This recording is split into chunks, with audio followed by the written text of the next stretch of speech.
मिळालेले आहेत का आपले? हा ठीक आहे, प्रश्न मिळालेले आहेत. तर मला वाटतं अजून एक आपण 4 मिनिटं घेऊया. 11:15 वाजता शार्प आपण प्रश्नाचा तास सुरू करूया.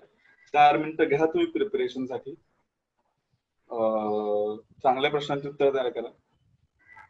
सुरू करा. एक मिनिट सर, जेवढे फक्त प्रश्न एक विचारले. Minute, let us start recording. हा ठीक आहे, रेकॉर्डिंग चालूच आहे. I just started again. Yes yes. Fortunately unfortunately सगळंच हळद दुधाचा कार्यक्रम रेकॉर्ड झालाय सगळ्या याच्यामध्ये. काय करणार, एडिट करावा लागेल तो. करू काही हरकत नाही, करून घेऊ. I had a question. So will you be announcing the order of replies or something now? I just got a question, that is why. Ma'am, I think the question you got right now won't be coming your way just right now, so you have adequate time to prepare for that question. और आपको अगर time चाहिए होगा तो I will allow to postpone that question and answer it after like 5 minutes. Okay. So don't worry about it. So we'll take different questions पहले. तो by order हा गणेश नाईक, तुमचे किती प्रश्न आहेत आधी सांगा आम्हाला. 2 प्रश्न होते, उद्धव ठाकरेला आणि दादाजी भुसेंना. अहो माननीय मुख्यमंत्री म्हणाव. एक नाही पण त्यांना माननीय मुख्यमंत्री मुख्यमंत्र्यांना एक होता आणि दादाजी माननीय मुख्यमंत्र्यांचा पण प्रश्न पहिले घेऊया, विचारा. तर आता राज्याच्या पगार मिळत नाहीयेत. मागचे 3 महिने झाले, एप्रिल, मे आणि जून पूर्ण पगार मिळालेला नाहीये राज्याच्या एसटी कर्मचाऱ्यांना. तर त्यांच्यावर आर्थिक संकट खूप आलेलं आहे. आणि 2019 हा मुद्दा आता मांडण्याचा माझा प्रश्न, कारण 2019 मध्येच दुष्काळग्रस्त जे शेतकरी होते त्यांना किंवा त्यांच्या घरातल्यांना एसटी मध्ये नोकऱ्या देण्यात आल्या होत्या. 4,000हून जास्त अशा लोकांना एसटी मध्ये नोकऱ्या देण्यात आल्या होत्या. तर त्यांच्यावरही आता आर्थिक संकट आलेलं आहे. तर सरकारने त्यांच्यासाठी लवकरच काहीतरी केलं पाहिजे. आणि दादाजी भुसेंना प्रश्न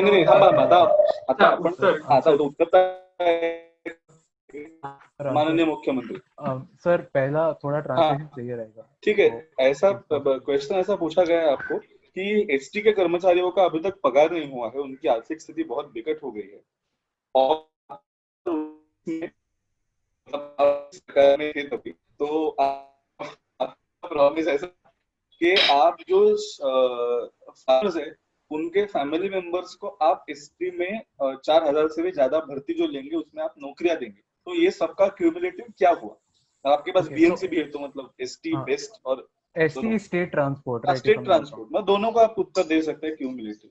Acha, okay. So coming to the first point where you're talking about non-payment of dues to the state transport workers, the one major aspect that we need to see is that post-lockdown, a large part of state transport was stopped, and thus these ST workers did not have jobs to speak of. They were on leave. Suppose they were on leave. So what the Maharashtra government is planning to do is accord them a paid leave so as to at least a percentage as and when the funds paid to them. Currently, the economy, as you know, is not in a great shape, and thus to provide any relief, it would be a stress on Maharashtra's economy as a whole, and that is why the entire cabinet together will come together and think about it and allocate a part of the remaining budget to these ST workers. Now, coming to the second part of your question, which is what about the promise given to these people? Yes, I do realize that we haven't completed the 4,500 jobs, but we are at a majority, and that is because as and when opportunities open up, we shall give it to them. But at the same time, as we've always said, Maharashtra Hit is first. So in case someone does not deserve that post, we will always find a post which they are deserving of and then only give it to them. We do not want anyone to sit in a post they are not deserving of. Ganesh Naik, जे काही supplementary आहे तुमचा? नाही. आता दुसरा प्रश्न तर दादाजी भुसेंना प्रश्न होता की युरिया हे शेतीमध्ये खूप महत्वाचं आहे. तर युरियाचं काळा बाजारी आणि युरियाचं होर्डिंग चालू आहे, त्यामुळे शेतकऱ्यांना 25 किलोची एक युरियाची बॅग जी 250 ते 300 रुपयाला मिळते, ती आज त्याच्याहून जास्त रुपया देऊन खरेदी करावी लागते. तर सरकारने काही केलं आहे का याबद्दल? आणि मला एक उद्धव ठाकरे माननीय मुख्यमंत्र्यांनी म्हटलं की आता महाराष्ट्राकडे फंड्स नाहीयेत एसटी वर्कर्सला द्यायला, तर त्यांच्याकडे गणेश नाईक साहेब, मी तुम्हाला सांगतो, प्रश्नाला एक तर पहिले प्रश्नांचे प्रिसाइज ठेवा आणि ज्यांना विचारायचं ना त्यांनाच ऍड्रेस करा. मी तुम्हाला विचारलं की तुम्हाला सप्लिमेंटरी हवंय का, तुम्ही नकार देता. ठीक आहे, तर तुम्ही आता दादाजी भुसेंना विचारा प्रश्न. कसं आहे, तुम्हालाही कन्व्हिनियंट होईल, आम्हालाही कन्व्हिनियंट होईल.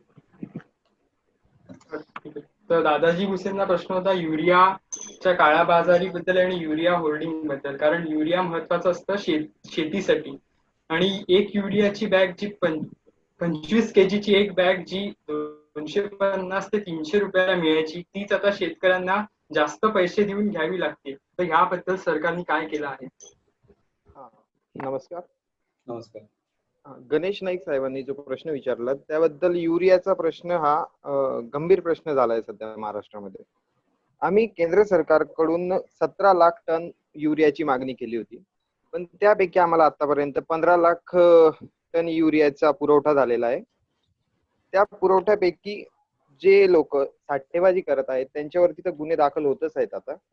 आणि मी स्वतः औरंगाबाद संभाजीनगर इथे जाऊन जे युरियाचा काळा बाजार करत आहेत, एक शेतकरी म्हणून मी ते एक स्टिंग ऑपरेशन केलं. त्याच्यातही जे क्वालिटी ऑफिसर जे होते त्यांनाही सक्तीच्या रजेवर पाठवलंय, व जे लोक यात सामील आहेत त्या सर्वांवर गुन्हे दाखल करण्याचं काम चालू आहे.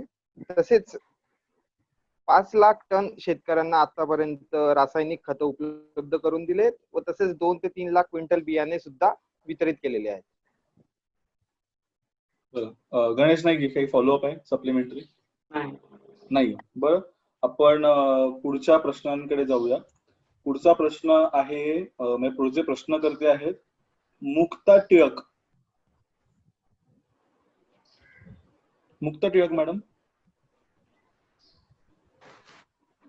साहेब ते रिजॉईन करत आहे, टेक्निकल ग्लिच आहे त्यांना. ठीक आहे, आपण प्रमोद पाटलांना आधी घेऊया. प्रमोद पाटील, तुमचा प्रश्न. किती प्रश्न आहेत तुमचे आधी सांगा. अध्यक्ष महोदय, माझे 3च प्रश्न आहेत. आपण त्यातले 2 प्रश्न अलाव करूया आता, वेळेची मर्यादा बघता. तर तुम्ही चूज करा की कुठले 2 प्रश्न घ्यायचे.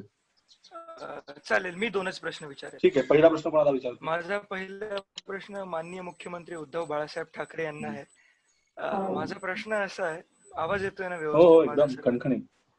माझा प्रश्न हा, मुख्यमंत्री महोदयांनी फेसबुक लाईव्हच्या माध्यमातून अनेक घोषणा केल्या, आणि एका बाजूला मुख्यमंत्री महोदयांनी पुनश्च हरिओम आणि अनलॉक 2.0 अशा प्रकारच्या घोषणा केल्या. केंद्र सरकारमधून पण तशा प्रकारच्या घोषणा होत होत्या.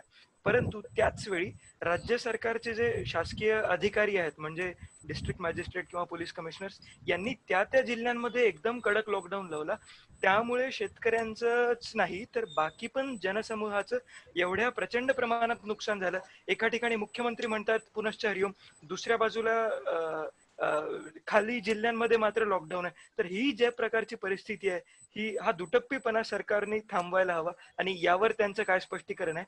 दुसरा प्रश्न, वर्क फ्रॉम होम. अच्छा, यांना उद्धवजींनाच याच एक्सटेन्शन आहे? नाही, एक्सटेन्शन तुम्ही सप्लिमेंटरी म्हणून विचारा.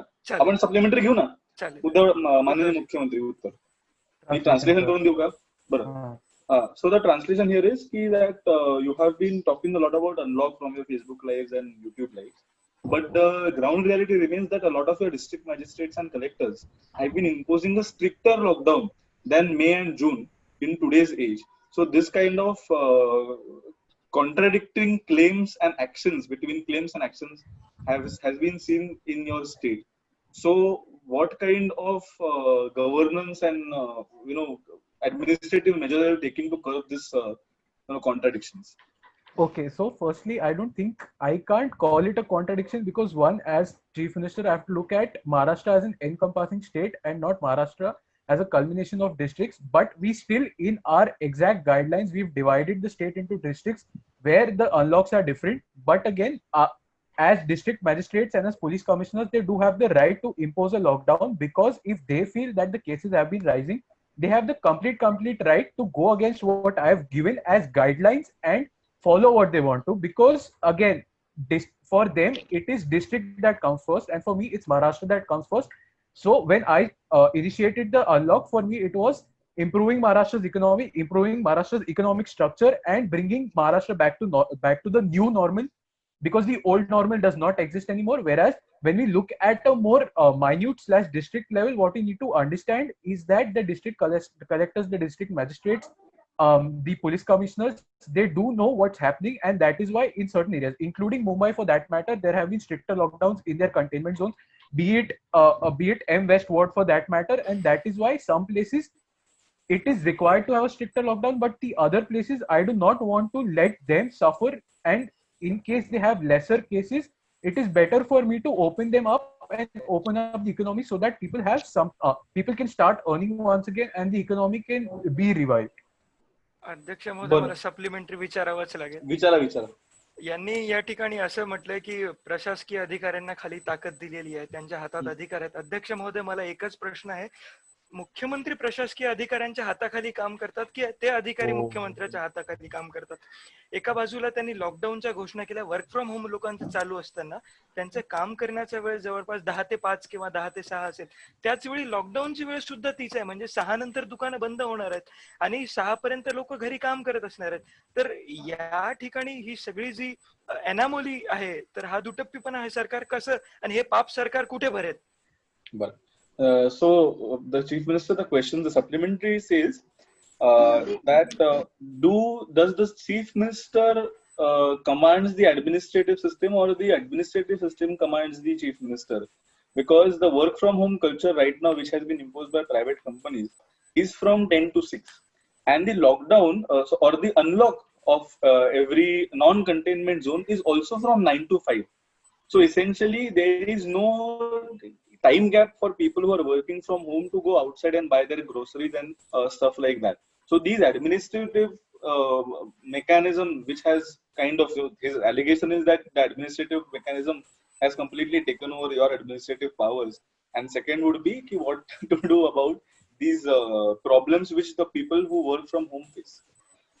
Okay, so first, I don't think it is anymore 9 to 5. It is 9 to 7, sir. Please get your facts straight. Secondly, talking about work from home. See, although we do push for work from home, we have realized that a lot of companies do require on-site workers, and that is why we've allowed a 10 to 30% strength to these workers, and that is one reason why we're allowing people to move out. अगर हमने बोला सब घर पे रहोगे तो एक तो on site companies चलेंगी नहीं, तो फिर सर आप ही लोग आएंगे हमको बोलेंगे सर महाराष्ट्र की इकोनॉमी का आप कुछ कर नहीं रहे हो. तो फिर sir either you let me handle the economy or you let me sit at home, tell everyone to sit at home, including on-site workers, and not have them not let them get their dues. बरं, आपण supplementary घेणार नाही आहोत. प्रमोद जी, तुमचा दुसरा प्रश्न मागा.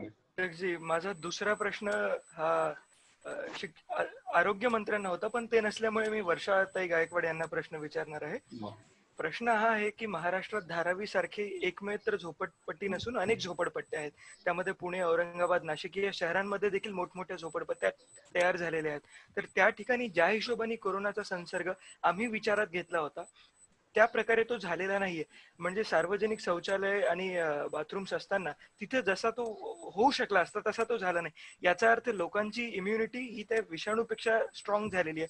तर आम्ही हे कधी उघडणार आहोत? कारण लॉकडाऊन मागील 3-4 महिन्यांपासून सुरू आहे आणि लॉकडाऊन शिवाय दुसरा उपाय नाही असं सरकार करते. परंतु लॉकडाऊन ज्या ठिकाणी केला, प्रमोदजी प्रश्न विचारायचा, दुसरं भाषण नाही करायचं. माफ करा अध्यक्ष महोदय. तर माझा प्रश्न असा, धारावी सारख्या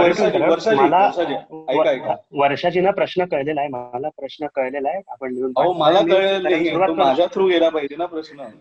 ओ आय एम सॉरी प्रमोदजी, तुम्ही 2 वाक्यामध्ये तो प्रश्न, 2च वाक्यांमध्ये. धारावी सारख्या ठिकाणांमध्ये लॉकडाऊन करून सुद्धा जिथे तो होऊ शकत नाही तिथे कोरोनाचा संसर्ग झालेला नाहीये. तर अशा वेळी आम्ही लॉकडाऊन उघडून टाकायला पाहिजे. तर आम्ही लॉकडाऊन कधी उघडणार आहोत हा प्रश्न आहे. कळाय वर्षाजी? माझं असं याच्यावर म्हणणं आहे, जरी प्रश्न असला तरी. वर्षाजी, सॉरी, तुमचा व्हिडिओ ऑन आहे का नाहीये मला आय एम सॉरी. आहे ना, ठीक आहे, बोला. ओके. स्टोकच्या बाहेरचा प्रश्न असला तरी मला याच्याबद्दल म्हणायचं आहे, कारण त्यांनी योग्य माणसाला प्रश्न विचारलाय. कारण माझी कॉन्स्टिट्युएन्सी तीच आहे, धारावी झोपडपट्टी. तर त्याच्यामध्ये स्वयंसेवी संस्था आणि बीएमसी यांनी एकत्र मिळून जे काम केलं ते पाहायला आलेलं आहे. आणि त्यांचं म्हणणं बरोबर आहे की कम्युनिटी ट्रान्सफर तिथे आम्ही बऱ्याच प्रमाणात रोखला आणि आतापर्यंत आम्ही केस अतिशय शून्यावर समजा आणल्या. तर पुणे इत्यादी महानगरांमध्ये, मोठ्या शहरांमध्ये अशा ज्या झोपडपट्ट्या आहेत तिथेही संसर्ग झाला नाही असं त्यांचं म्हणणं आहे. पण तिथेही संसर्ग झालेला आहे. पुणे हे मुंबईच्या वाटेवर असताना आपण बघितलेलं आहे सो तिथे पटकन अनलॉक उघडता येणार नाही. प्रश्न एवढाच आहे की जो मध्यंतरी सर्वे आला की 57% लोकांमध्ये या अँटीबॉडीज आढळल्या, तर अँटीबॉडी टेस्ट नंतर असं निष्पन्न झालेलं आहे की यांना कोरोना होऊन गेलेला आहे. तर त्यांचं हेही म्हणणं बरोबर आहे, पण अशा पद्धतीने कम्युनिटी ट्रान्सफर ऑफ इम्युनिटी होण्यासाठी 70% लोकांमध्ये असा कोरोना होऊन जाऊन बरा झालेला आहे असं निष्पन्न झाल्यावर आपण ICMR ची चर्चा करू आणि या संदर्भात निर्णय घेऊ की अनलॉक कशा पद्धतीने या दाटीवाटीच्या वस्तीमध्ये उघडता येईल. धन्यवाद. प्रमोदजी सप्लिमेंटरी. अध्यक्ष महोदय, माझं अगदी छोटं सबमिशन आहे की आतापर्यंत भारतामध्ये सबमिशन नाही माफ करा, प्रश्न हा आहे केवळ म्हणजे महाराष्ट्राचा नाही, मी भारताचा विचार इथे ठेवतो. केवळ 135 कोटींच्या देशामध्ये केवळ 13 लाख लोकांना कोरोना झाला. मृत्यूंची संख्या देखील केवळ 27,000 आहे. ज्या म्हणजे इन्फ्लुएन्झा सारख्या अनेक रोगांमध्ये इतक्या लोकांचा मृत्यू होत असेल, तर हा विषाणू खरंच एवढा ताकदवान नाहीये जेवढा आम्ही समजतो. तर हे आमच्या सरकारच्या लक्षात कधी येणार आहे? बरं, प्रमोदजी तुम्ही भारताचा विचार करताय ह्याच्याबद्दल मी तुम्हाला पुढे खासदार होण्यासाठी शुभेच्छा देतो. तुम्ही भारताचे स्वप्न बघताय म्हणून. बरं, आता तात्पुरते वेळ महाराष्ट्राचे स्वप्न होऊया. वर्षाजी तुमचं. माझं याच्यावर असं मत आहे की आपण पाहतो आहोत जसं अनलॉकची पायरी वाढते तसं 45,000 55,000 केसेस वाढत आहेत. हे काही चांगलं लक्षण नाही. अमेरिकेमध्ये 45 लाखावर केस गेलेल्या आहेत. 1.5-2 लाखापर्यंत, आता 2 लाखापर्यंत मृत्यू झालेले आहेत. तर त्याच्यासारख्या दाटीवाटी नसलेल्या, लोकसंख्या कमी असलेल्या आणि अतिशय प्रगत असलेल्या देशामध्ये एवढे मृत्यू आणि एवढ्या केसेस होत असतील तर भारतासाठी चिंतेची बाब आहे जर तिथे 15 लाखाच्या वर केसेस झालेल्या असतील. त्यामुळे आपली आरोग्य व्यवस्थेचा ताण लक्षात घेता, इकॉनॉमी उघडण्याच्या दृष्टीने लक्षात घेता, आलेले नवीन उत्सव येऊन ठेपलेले आहेत महाराष्ट्राच्या दृष्टीने बघता, हे काही आपल्याला परवडण्यासारखं नाही. धन्यवाद. ठीक आहे प्रमोदजी, वेळ असला तर आपण तुमचा तिसराही प्रश्न घेऊ, पण वेळ असला तर शेवटी. मुक्ता मॅडम आता आलेले आहेत. मुक्ता टिळक, आपले किती प्रश्न आहेत सांगा, एकूण किती विचारले? अनम्यूट करा. एकूण 8 प्रश्न आहेत. आपण ना 8 पैकी ना 2 घेऊया आता. तर तुम्ही 2 कुठले महत्वाचे प्रश्न आहेत हे तुम्ही ठरवा आणि ते विचारा. वेळ असला तर तुमचे 8च्या 8ही होतील, काळजी नसावी. सरकार खंबीर आहे आपलं, त्यामुळे मिळतील तुम्हाला प्रश्न. ठीक आहे, तुम्ही 2 प्रश्न सिलेक्ट करा ना. धन्यवाद अध्यक्ष. हा अध्यक्ष साहेब, मी माझा पहिला प्रश्न उद्धव ठाकरेंना विचारले, मुख्यमंत्र्यांना. माझा प्रश्न असा आहे की विधवा शेतकरी महिला वर्गाला वारसा यादीतून वगळण्यात येण्याच्या घटना विदर्भ या प्रांतामध्ये जास्त लक्षात येत आहेत. तर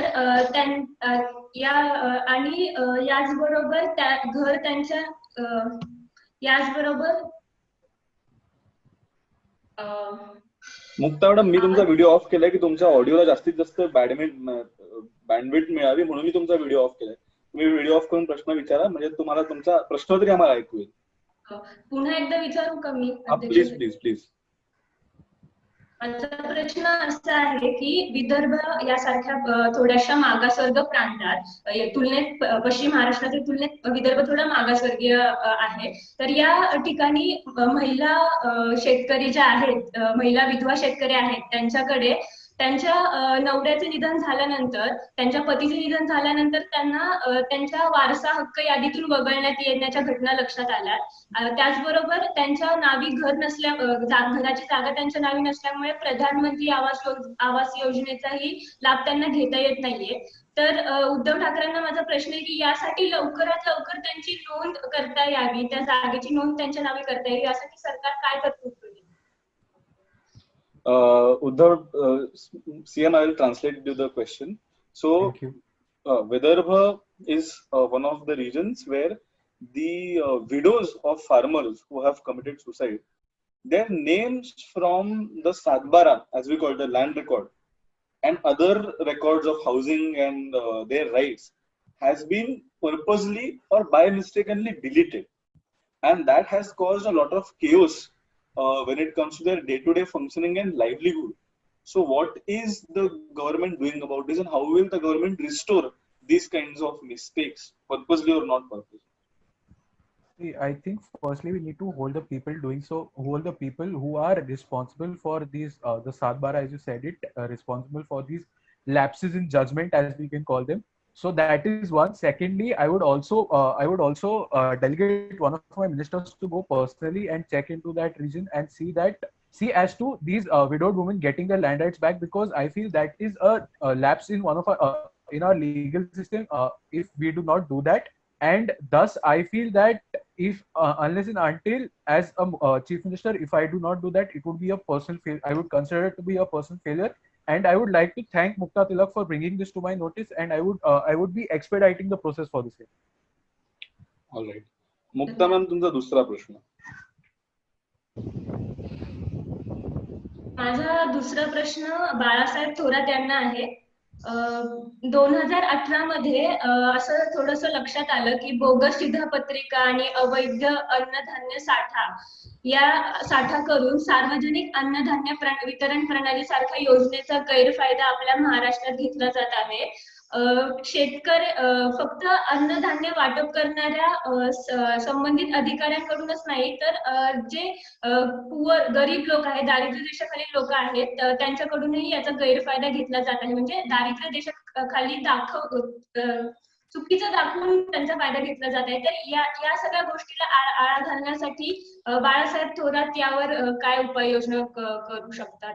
For people who did not get the question, just because it's one of the very highly administrative language which Mukta ma'am has used, the PDS fraud, public distribution system of grains, which happens in the state, has been facing a lot of fraud since 2019-20, when people have been issuing false certificates, fraudulently reposing themselves as below poverty line, and the officers in the PDS department have been accused of mass corruption.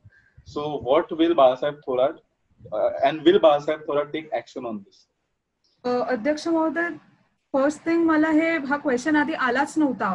म्हणजे मला फक्त 2च questions आले होते जे मी prepare केले. हा question मला आलाच नव्हता प्रायव्हेट चॅटवर. बरोबर. Anupriya, was this question, or Jatin, was this question not forwarded to the concerned minister? Or was this question a question which came after 11:55? It might be. Just a second, sir. I'm checking. Just a second.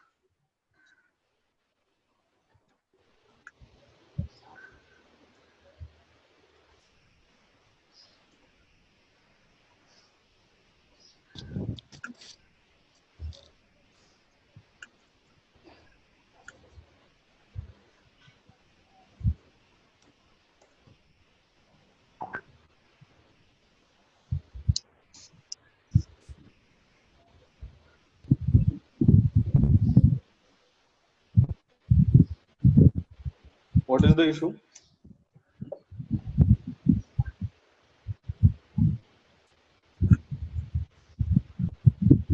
तो sir issue is question half में receive हुआ था, इसीलिए वो question copy paste करके forward नहीं KIA गया.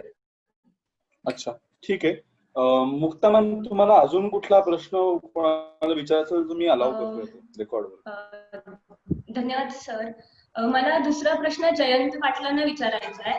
जयंतराव नाहीत ना इकडे? नाही ना. स्पीकर सर, अध्यक्ष महोदय, बोला. जर आपली परवानगी असेल तर ह्या प्रश्नाचं उत्तर मी प्रिपेअर करून नंतर दिलं तर चालेल का? त्यांच्याकडे 8 प्रश्न आहेत madam.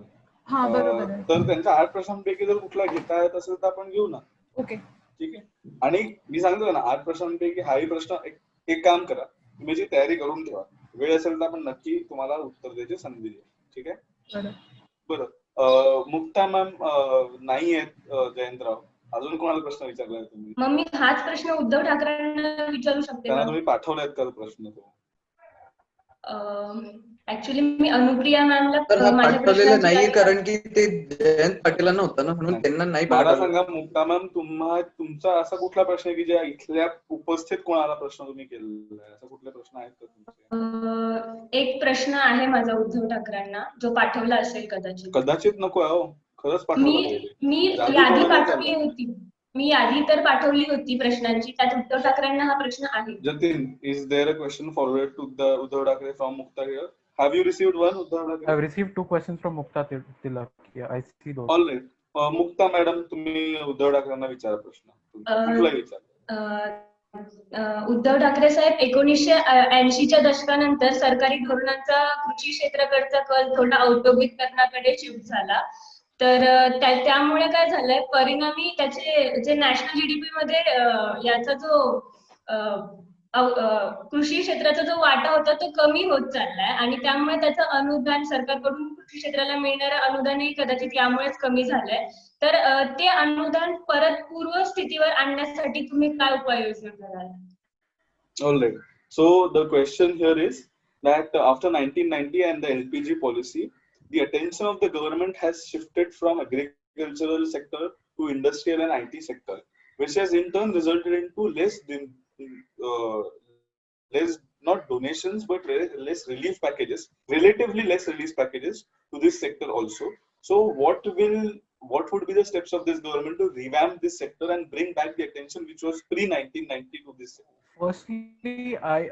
Firstly, I feel the national government, the central government's idea of moving on is on the basis of certain international beliefs that reliance on the agricultural sector makes you a third world country, whereas India is now a more developing/developed economy, and that is why the central government has shifted focus. But coming to state government, one, I feel that although we will be granting relief, we would also want to help educate the coming generations of these farmers so that they have job opportunities in the other sectors and they do not have to rely solely on farming. I do realize farming is something that is very important, and those who wish to continue farming will always be given that right. We are not taking the rights away from anyone, but at the same time, we do not want job prospects to be taken away from any of the coming future generations, because India is going to move towards an IT-based economy. Even if we see right now, work from home is talking about an IT-based economy. So we will have to take into account both of them, and the government will surely come up.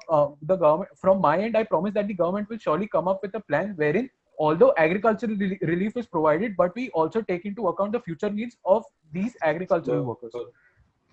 Mukta ma'am, मला तुमचे दोन प्रश्न आता आपण आटपूया, आपण पुढच्या प्रश्नांकडे जाऊया. ठीक आहे. पुढचा प्रश्न आपण घेऊया हरिभाऊ बागडे. प्रश्न विचारू अध्यक्ष महोदय? हा, किती प्रश्न विचारले तुम्ही? एकच विचारलं. बरं, ठीक आहे, विचार. कोणाला विचारले? माननीय मुख्यमंत्री? नाही, माननीय दादाजी भुसे, आपले कृषी मंत्री. बरं, ठीक आहे, दादाजी भुसेंना. ठीक आहे, विचार प्रश्न. दादाजी नमस्कार. तुम्हाला एक सरळ प्रश्न आहे, साधा सरळ एक प्रश्न आहे दादाजी. अरे, रेडिओचा कार्यक्रम नाही आहे हा, तुम्ही डायरेक्ट प्रश्न विचारा. तुम्हाला साधा सरळ एक प्रश्न आहे दादाजी. तुम्ही विधानसभेत असं एक वक्तव्य केलं की पाणी हे सध्या तळ्यामध्ये आणि विहिरीमध्ये ओंजळीत भरून घेणं इतकं आहे, पण एवढं लक्षात ठेवा, पाणी ओंजळीत भरून ते शेतीमालासाठी किंवा गव्हासाठी टाकता येत नाही.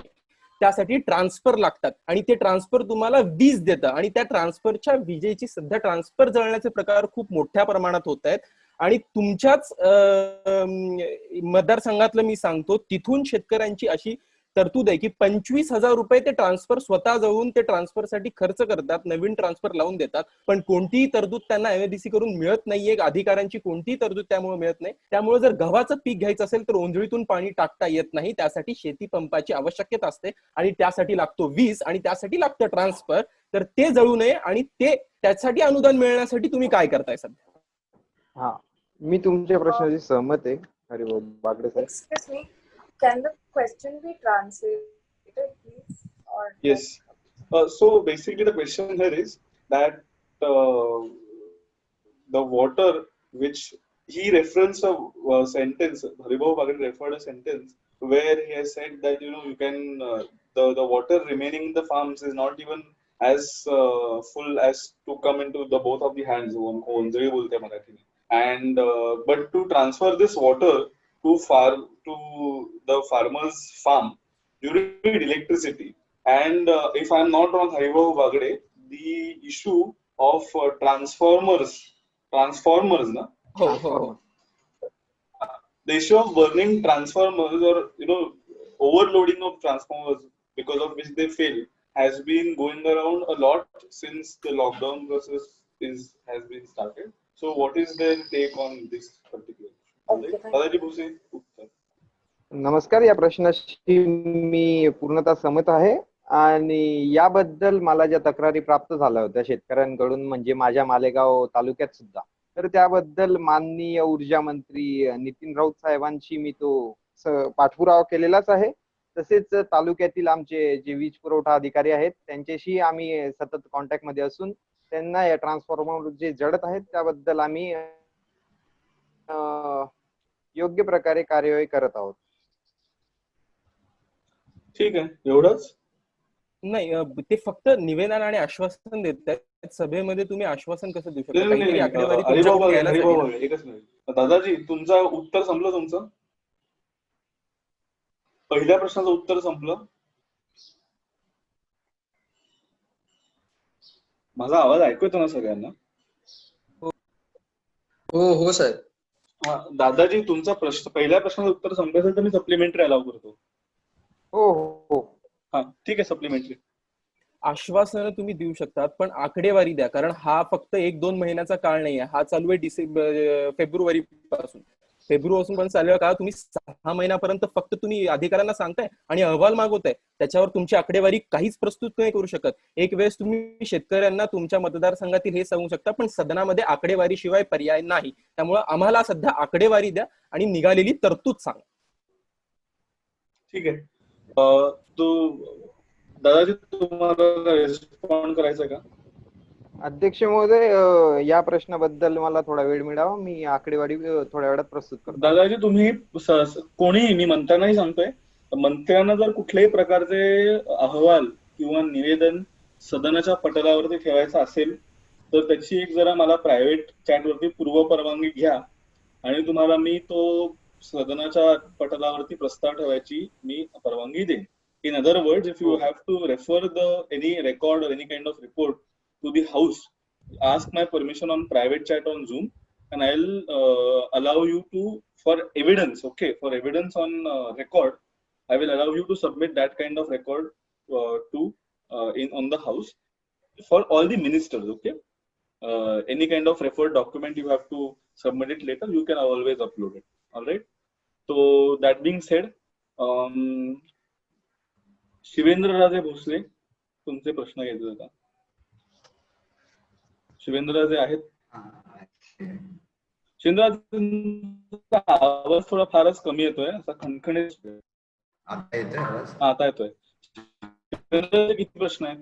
म्हणजे 4 2 घ्या त्यातले कुठले तरी चालेल. एक भोसलेंना आहे आणि एक बाळासाहेब थोरातांना प्रश्न आहे. बरं,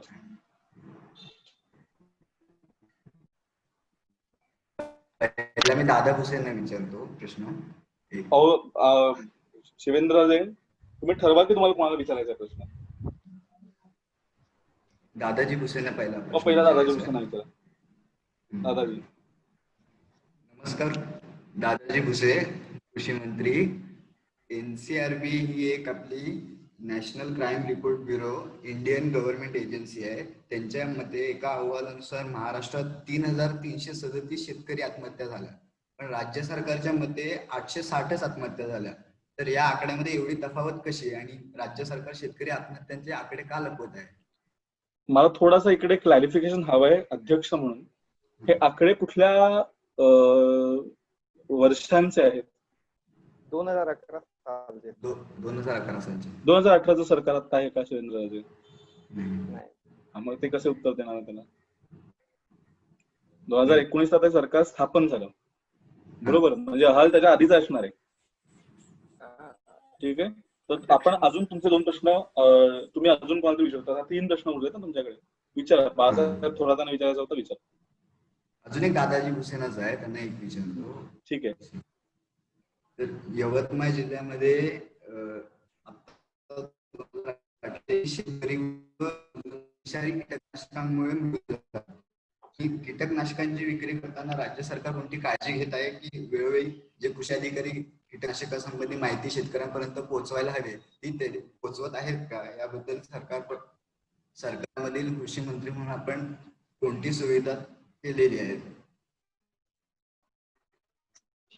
राजू, आपला जो प्रश्न आहे कीटकनाशक विषारी वायूमुळे काही मजुरांचा शेतकऱ्यांचा मृत्यू झाला. त्याबद्दल सरकारने एक उचित पाऊल उचललेलं आहे की कॅबिनेटमध्ये मी आजच विषय मांडलेला आहे. तो त्याला जवळ उद्धव साहेब ठाकरे साहेबांनी मंजुरी दिलेली आहे की पेस्टिसाइड, कीटकनाशके आणि आपले जे खत आहेत यांच्या कंपनीच्या काही दोषामुळे जर शेतकऱ्यांना काही तोटा झाला, काही बाधा झाली, तर त्याबद्दल एक स्वतंत्र असा केंद्रातर्फे जो कायदा करायचा आहे त्यासाठी मी निविदाही आपल्या सत्रात पाठवलेली आहे. तर त्याबद्दल सरकार केंद्र सरकारकडे एक निवेदन करून मागणी करत आहे की एक स्वतंत्र असा कायदा तयार करावा, त्यामुळे शेतकऱ्यांना त्याचा फायदा होईल व कंपन्यांनाही त्याचा धाक राहील व त्यामुळे ते कोणत्याही प्रकारची अशी शेतकऱ्यांना नुकसान होईल असं प्रकारचं प्रोडक्ट लॉन्च करणार नाही.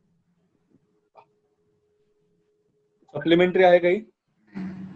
बरं, अजून एक तुमचा प्रश्न बाकी आहे, कारण तुमचा दादाजींचा पहिला प्रश्न पूर्ण नाही झाला. अजून तुमचा घ्या प्रश्न. तर हा प्रश्न मला अर्थमंत्री आपले अजित दादांना विचारायचा नाही येत नव्हते कळते असल्यामुळे बाळासाहेब थोरातांना विचारलं. बरं, बाळासाहेब, एक मिनिट, अजित दादांनी म्हणून बाळासाहेब थोरातांना? हा, त्यांना पाठवलेलंच आहे बाळासाहेब थोरात. अच्छा अच्छा, ठीक आहे. बाळासाहेब थोरात, प्रश्न विचारा तुम्ही. बीटी कॉटन बियाणे, त्यावर येणारा रोग आणि रोगांमुळे होणारे नुकसान, त्याच्यामुळे आत्महत्यांमध्ये वाढ खूप होत आहे आणि कापूस उत्पादन हे विदर्भात मोठ्या प्रमाणावर घेतले जाते आणि त्यासाठी शेतकऱ्यांसाठी राज्य सरकार एक विशेष आर्थिक तरतूद करू शकत नाही का? कारण त्या एक कापूस उत्पादन क्षेत्रात भारत हा जगात एक 3 नंबरचा देश आहे उत्पादन क्षेत्रात आणि महाराष्ट्रात त्याचे मोठ्या प्रमाणावर उत्पादन घेतले जाते. तर त्यासाठी जर नुकसान होत असेल बीटी कापूस बियाण्यामुळे कापूस उत्पादनावर, त्यामुळे शेतकऱ्यांच्या आत्महत्याही वाढत आहे. त्यासाठी विशेष आर्थिक तरतूद कापूस बियाण्यासाठी राज्य सरकार करू शकत नाही का? बाळासाहेब थोरात, बाळासाहेब थोरात आहेत? हा, बोला. हो सर, आन्सर. हो, बोला ना. शिवेंद्र राजे, तुम्ही बीटी कॉटन या बियाणाबद्दल बोललात. तर बीटी कॉटन हे असं बियाणं आहे ना जे जेनेटिकली मॉडिफाईड क्रॉप्स या डिव्हिजन मध्ये येतं. तर जेनेटिकली मॉडिफाईड क्रॉप्सचा प्रॉब्लेम असा असतो की त्याच्यामध्ये इनिशियली एक रिसर्च केलेला असतो, पण जसे आता क्लायमेटिक कंडिशन चेंज होत आहेत, मातीची कंडिशन चेंज होतीये, पावसाचे प्रमाण चेंज होत आहे, त्याप्रमाणे जेनेटिकली मॉडिफाईड क्रॉप्समध्ये अजून रिसर्च अँड डेव्हलपमेंट रिक्वायर्ड आहे. तर सरकार म्हणून आम्ही research and development BT cottons या पर्टिक्युलर सेक्शनमध्ये किंवा बाकी जे कॉटनचे बियाणे आहेत या पर्टिक्युलर सेक्शन्समध्ये आम्ही रिसर्च अँड डेव्हलपमेंट नक्कीच एन्श्योर करू आणि ते एनकरेज करू. दुसरा मुद्दा असा की आम्ही हे जे बीटी कॉटन बियाणं आहे ह्याच्यासाठी प्रायव्हेट इंडस्ट्रीजला त्याचं प्रोडक्शन करायला आम्ही एनकरेज करू, त्यांना त्यामध्ये आम्ही इन्क्लूड करून घेऊ. त्यामुळे असं होईल की बीटी कॉटन ह्याच्यासाठी जो अमाऊंट ऑफ कॅपिटल लागणार आहे रिसर्च अँड डेव्हलपमेंटसाठी तो प्रायव्हेट कंपनीज इझिली इन्व्हेस्ट करू शकतात. प्लस त्याचं जर प्रोडक्शन वाढलं तर लोकांमध्ये, शेतकऱ्यांमध्ये त्याचं डिस्ट्रीब्युशन वाढलं जाईल आणि त्याच्यामुळे जे आत्महत्या होत आहेत किंवा जे पिकांचा नाश होतोय, जे कीड लागल्यामुळे वगैरे, ते कमी व्हायचं प्रमाण वाढेल आणि विदर्भाच्या शेतकऱ्यांकडे किंवा कुठल्याही महाराष्ट्राच्या शेतकऱ्यांकडे दुर्लक्ष होणार नाही, हे आमचं तुम्हाला सरकार म्हणून प्रॉमिस आहे. ठीक आहे. एकच मिनिट. ओमप्रकाश कडू यांचा प्रश्न आहे. हा, माझा प्रश्न वर्षा गायकवाड यांना आहे. एकच मिनिट, मला तुम्हाला थांबवायला लागेल. ओमप्रकाश कडू, तुम्ही मंत्री आहात ना? राज्यमंत्री. हो, पण तुम्ही सरकारमध्ये राहून सरकारला नाही प्रश्न विचारू शकत. That will lead to the fall of your government. पण माझ्या मतदारसंघातली लोक जर ते सफर करत आहे तर मला त्याबद्दल बोलावंच लागणार ना ऍज अ आमदार. नाही, मी म्हणतोय त्याच्याबद्दल तुमची जी काही याचिका असेल ती तुम्ही डायरेक्ट थेट कॅबिनेट किंवा तुमच्या अंतर्गत मीटिंग मध्ये तुम्ही ती डिस्कस करू शकता. कारण तुम्ही जर प्रश्न विचारलात, प्रश्नाचा असा अर्थ होतो की तुम्ही पॉलिसी डिसिजन्स क्वेश्चन करताय आणि जर तुम्ही पॉलिसी डिसिजन्स कॅबिनेट मध्ये राहून क्वेश्चन करत असाल तर that will lead to the fall of your government. मी वॉर्न करतोय. तरी जाऊन तुम्हाला प्रश्न विचारायचा असेल तर उद्धव ठाकरेंची कन्सल्ट आधी करावी. असे कॅबिनेट मध्ये मी प्रश्न विचारायला अलाउ करू शकत नाही. हरिभाऊ बागडे. हे कॅबिनेटमध्ये जे प्रश्न विचारायचे आहेत मंत्री महोदयांनी सरकारला, हे चांगल्या लोकशाहीचं प्रतीक आपण म्हणता येत नाही का? कारण असं विचारू शकतो ना आपण सदनामध्ये, जर आपण मंत्री असेल तर त्या सरकारला आपण प्रश्न विचारू शकतो. अहो पण तो जर तुम्ही मंत्री आहात तर तुम्ही मंत्री गटाच्या चर्चेमध्ये तुम्ही ते प्रश्न घेऊच शकता ना. मंत्री पदाला प्रश्न का विचारले जातात? कारण मंत्र्यांना अधिकाऱ्यांची साथ देऊन त्यांना ते रिसोर्सेस किंवा त्या प्रकारची माहितीचा ऍक्सेस असतो मंत्र्यांकडे. आज मंत्रालयामध्ये जेव्हा बच्चू कडू यांचं तिकडे ऑफिस असतं तेव्हा ते वेगवेगळ्या मंत्र्यांची अपॉइंटमेंट घेऊन चर्चा करू शकतात. ती सोय प्रत्येक सामान्य आमदारांना नसते. तो जो ऍक्सेस मंत्री बनल्यानंतर मिळतो ना, तो ऍक्सेस फक्त मंत्री झाल्यानंतरच मिळतो, तो सामान्य आमदाराला मिळत नाही. तुम्ही आमदार असाल बरोबर आहे. आता मला सांगा, जयंतराव उद्या उठले किंवा अजितदादा उद्या उठले, बारामतीचा प्रश्न, पण बारामतीचा प्रश्न तुम्ही स्वतः मंत्री आहात ना, मग तुम्हाला तेवढे रिसोर्स तुमच्या हाताशी आहेत. पण अशी तरतूद आहे का की सदनात विचारायचे नाही? नाही, सदनात विचारले तर तुम्ही तुमच्या सरकारवरती एका प्रकारे टीका करताय ना. नाही, पण पॉलिटिकल मुद्दा आपण सोडून देऊयात ना. मी जर कायदेशीर मुद्दा त्यांची सांगतोय. विचारसरणी जर त्यांना पाळायची असेल तर ते क्वेश्चन विचारू सांगताय ना. अहो मी कायदेशीर मुद्दा सांगतोय. जर तुम्ही सरकारवरती कॅबिनेट मध्ये राहून टीका केली तर तुमचं सरकार पडतं. ठीक आहे, प्रश्न म्हणजे टीका स्वरूप असते ना, जाब विचारणं असतं. तुम्हाला अकाउंटेबल, तुम्ही सरकारमध्ये राहून सरकारला कसं अकाउंटेबल करता? तर ह्याची चर्चा मला वाटतं महाविकास आघाडीच्या समन्वय समितीमध्ये व्हावी. ही इथे मला ती पंचायत सगळ्यांसमोर नको आहे. But if you are in the government, why do you need to ask questions to yourself? It is, I don't know. I mean मी अलाउ करीन, पण ते मला उद्धव ठाकरेंची चर्चा करायला लागेल की तुम्हाला अलाउ करायचं काय प्रश्न. अध्यक्ष महोदय, आपण म्हणालात ते अगदी बरोबर आहे. माझ्यासारख्या आणि अनेक महाराष्ट्रातल्या सामान्य आमदार. प्रमोद पाटील, एक मिनिट. प्रमोद पाटील, एकच मिनिट. मला उद्धव ठाकरेंची चर्चा करायची. उद्धव ठाकरे काय अलाउ करायचं का? मी रेग्युलर करू शकतो, पण विरोधी पक्षाने जर पुढे तुमच्या याचा हरकतीचा मुद्दा उचलून पुढे काही कारवाई केली तर त्याला मग मला हो म्हणायला लागेल. हिंदी प्लीज. हाँ, हिंदी में बोल रहा हूँ मैं कि ये रेगुलराइज कर सकता हूँ मैं question. It is an irregular question coming from the government to the government. But in future, in the 2 days, if any kind of point of order is raised and I am questioned that why is government asking government, then any kind of proceedings जो अगर आगे होगी which might lead to fall of your government, then I won't take responsibility because you had asked to regularize the question. Yeah, I completely agree there, and I feel state cabinet meeting इसके लिए है sir, so I don't think I'd be allowing it here. नहीं, मैं देखो, it is I am appointed from the government, so it is my duty to inform the government what are the legal provisions when it comes to unofficially बाजू घेऊ शकता, officially नाही अध्यक्ष महोदय तुम्ही. नाही, मी पक्षपाती नाहीच आहे. मी इथे निपक्षपातीच मुद्दा आहे, पण कायदेशीर तरतूद सांगणं हे माझं कर्तव्य आहे. हे कोणालाही सांगणं कर्तव्य आहे. ठीक आहे, तर तो यू हॅव टू रेग्युलराइज. हा, नाही, सरकारचा भलं म्हणजे आता काय, कोरोनाची, see this is a situation of crisis all right. So fall of government at this moment is not just politically harmful, but it is harmful for the people who are in the state. It's not for the benefit of the state right now. All right. So in a way that is not. And second is my question to Uddhav Thackeray is: do you want to regularize this question? Of course not. All right. We will. So Bachchu Kadu, anything you want to ask about your constituency? तुम्हाला जे काही विचारायचं आहे ते तुम्ही पत्र द्या ना. दादाजी भुसे असतील का कोणालाही विचारायचं तुमच्या अंतर्गत. मला विचारायचं. बरं, 1 मिनिट सांगते मी. बोला. कोण बोलतोय? अध्यक्ष महोदय, यांनी उद्या सरकार पडायची धमकी दिली तर मग ते कसं जमेल? उद्धवजींना ऐकावंच लागेल ना सगळं. अहो पण ते एकटे दुखतेत, म्हणजे मी असं म्हणत नाही त्यांची ताकद कमी आहे, पण म्हणजे Yes, we should proceed with the question, sir. नाही, त्यांना काहीतरी सांगायचं आहे, तर ते मंत्री महोदय त्यांना मी फ्लोर दिला पाहिजे. ठीक आहे, तुमचा काही असेल तर मुद्दा. हा, बोला बच्चू. नाही, बस ठीक आहे मग. नाही म्हणजे हे बघा, मंत्र्यांना मी कॉम्पिटिशन वाइज सांगतोय, म्हणजे थोडासा अनऑफिशियल में बोल रहा हूँ मैं, कॉम्पिटिशन के प्रोस्पेक्ट से बोल रहा हूँ. If you want to score a point here, then the people who are in the government score a point by answering perfectly, and the people who are in the opposition or non-government score the point by asking questions in a very precise manner and pressing questions. All right, you can't skip the wall here. Haribhau Wagde वगैरे बोलायचं. मी काय म्हणतोय की ओमप्रकाश कडून प्रश्न विचारायचे असेल तर विचारू दे. प्रश्न विचारल्यानंतर उद्धव ठाकरे मी प्रश्नाला उत्तर देणार नाही असं म्हणतील, पण त्यांना प्रश्न विचारू दे सदनात. नाही, पण प्रश्न विचारणं हाच प्रोसेस म्हणजे त्यांनी रेग्युलराइज करायला परमिशन दिली. ते परमिशन देत नाहीत मुख्यमंत्री महोदय रेग्युलराइज करायला प्रश्न. सर एक क्वेश्चन है सर, घाबरते वागड़े खुद स्पीकर थे, उनको पता है क्या होता है once if I allow that question. Exactly, that's why he's asking then I don't understand it. Like if he's saying Gabarle, yes, I'm scared. I feel I'm scared more for my state than for his petty politics.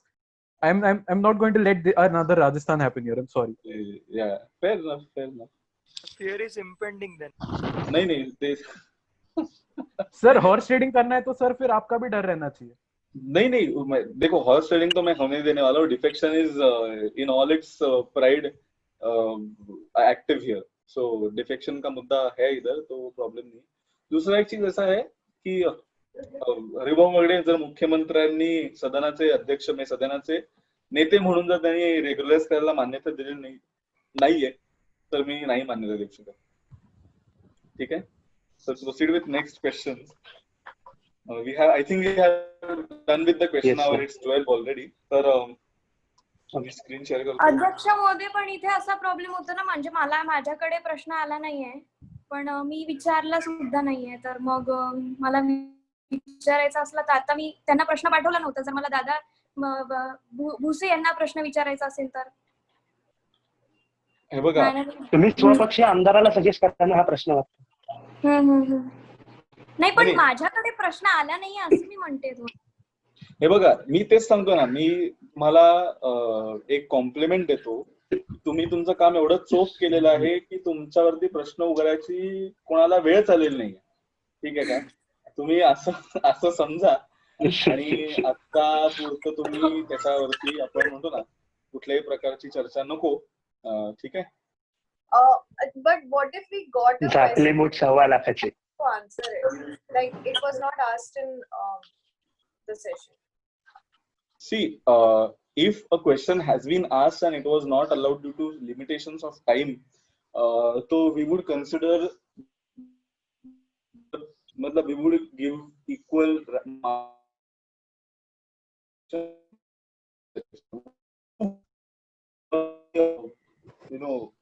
सदन के गरिमा के लिए, सदन के proceedings के लिए हम करेंगे कि आज के जो questions बचे हैं वो कल के क्वेश्चन आवर्स से शुरू करेंगे. तो कल का क्वेश्चन आवर जो होगा वो उसी प्रश्नों से शुरू करेंगे. So no one leaves out. ठीक है? That would be fine. Yeah, and if there is limitation, can we send it like via writing? I think that's an option available. Yeah, that is always an option, but that doesn't reflect you in a good light. So no, like tomorrow, if it's not asked because of like limitations or whatever. Yeah, no, but I'll tell you, the questions who have been barred by limitations of time today will definitely have a priority over all the other questions tomorrow. Okay. All right. विनोद बेवाजी. मला विचारायचंय की आज माझा प्रश्न नाही झाला तर मग तो उद्या तुम्ही पहिल्यांदा घेणार आहात आणि त्यानंतर मी परत प्रश्न उद्याच्या क्वेश्चन राऊंडला हे करू शकतो. डेफिनेटली उद्याचे क्वेश्चन राऊंड अशीच होणार आहे. फक्त उद्याच्या प्रश्न सत्राची सुरुवात आजच्या उर्वरित प्रश्नांनी होईल. चालेल धन्यवाद. ठीक आहे. मला वाटतं ही अरेंजमेंट सगळ्यांना सोयीची पडणार आहे. हो हो. स्पीकर सर, इन दॅट केस आपण म्हणजे तुमच्या डिस्क्रिप्शननी क्वेश्चन आवरचं ड्युरेशन इन्क्रीज करू शकतो. नाही ना, इथे माझी डिस्क्रिप्शन चालतच नाही.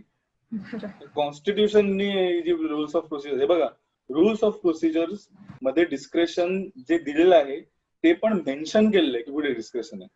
आर्बिट्ररी डिस्क्रिप्शन स्पीकरला मिळत नाही. ठीक आहे. तर क्वेश्चन आवर आणि झिरो आवरची बदलण्यासाठी सदनाचाच कायदा लागतो. तर आम्ही काहीच करू शकत नाही. ठीक. All right, so we will start the 0 hour without any further delay here. Just let me do the setting.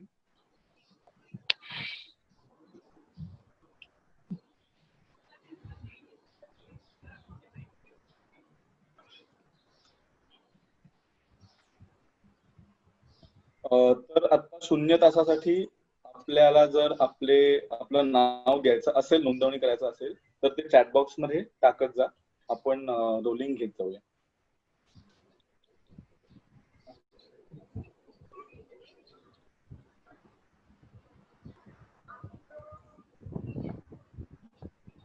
Jatin, ते बँकेत पैसे जातो मी त्यांच्यासोबत.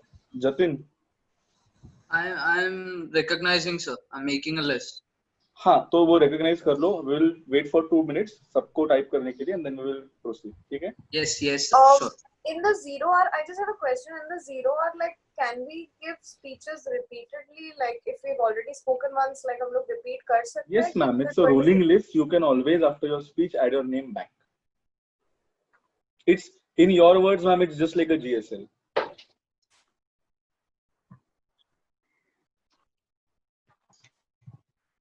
What is this? My words. I do Indian committees also.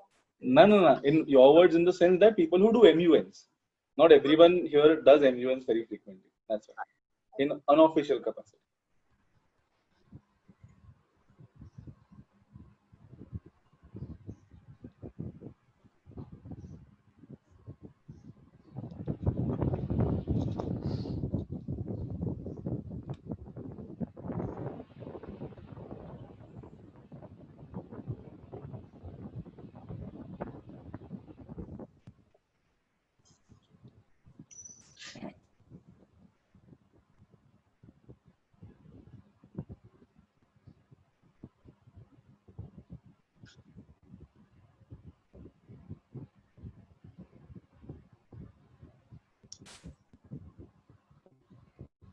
I think most of the people have given their name, so we can start.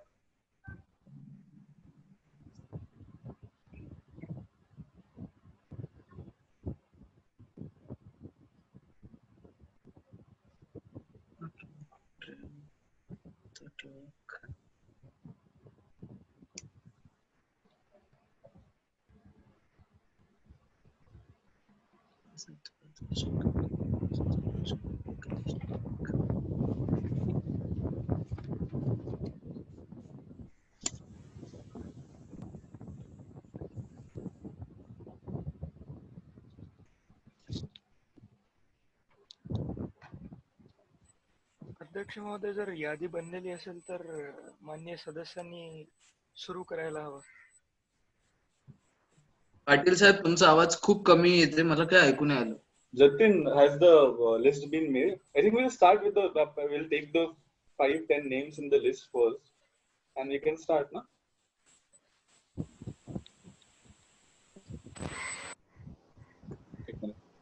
त्याचा time किती आहे? एक minute. 1 मिनिटाचं.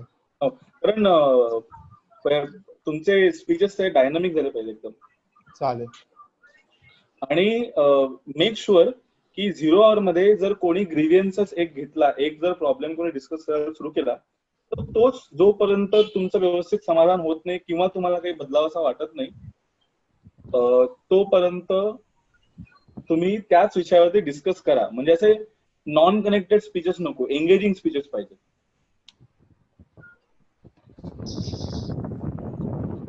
नाही सर, याच्यात नॉन इश्यू रिलेटेड पण असतो ना agenda? Non issue related of course.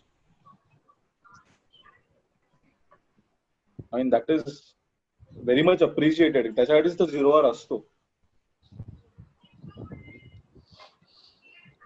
एक मिनिट, तुमचं जोपर्यंत बोलून होत नाही ना प्रमोदजी, तोपर्यंत परत नाव नका टाकू. तुम्ही 2दा नाव टाकलंय तुमचं. चालेल अध्यक्ष महोदय. लिस्ट ती यादी बनेपर्यंत आपण सुरू करूयात का सदनाच्या कामकाजाचा वेळ वापरता? 10 नाव टाकू दे, आम्ही सुरू करतो. अशोक चव्हाण यांनी मला चुकून प्रायव्हेटली पाठवलेलं आहे नाव त्यांचं, सो मी ते रेग्युलर करून प्रायव्हेट एव्हरीवन कन्सिडर करून त्यांना मी पहिले घेतोय लिस्टवरती. सगळ्यांना रेकॉर्डवरती दिसणार नाही. So what I am trying to say is that Ashok Chavan by mistake send the name to me privately. So no, I send it on the chat after that. Yes, I do know. But then Shivendra Raje Bhosle comes before you on everyone's chat. So I'll take you before Shivendra Raje Bhosle.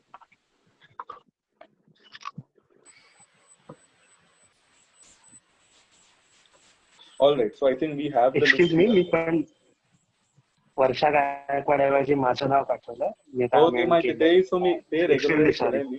ते regularise केलंय मी. Okay. ठीक आहे. All right. So so we'll start here. I think the first name here is Vinod Bhiwadi. हो, चालू करू. सुरू करा. नमस्कार सगळ्यांना. तर आज आपल्या महाराष्ट्र देशाला आधी आपण आंचन कांचन करवंदीच्या काटेरी देशा असं म्हणायचो, पण आज तोच महाराष्ट्र देश कुठे चाललाय कुणालाच कळत नाही.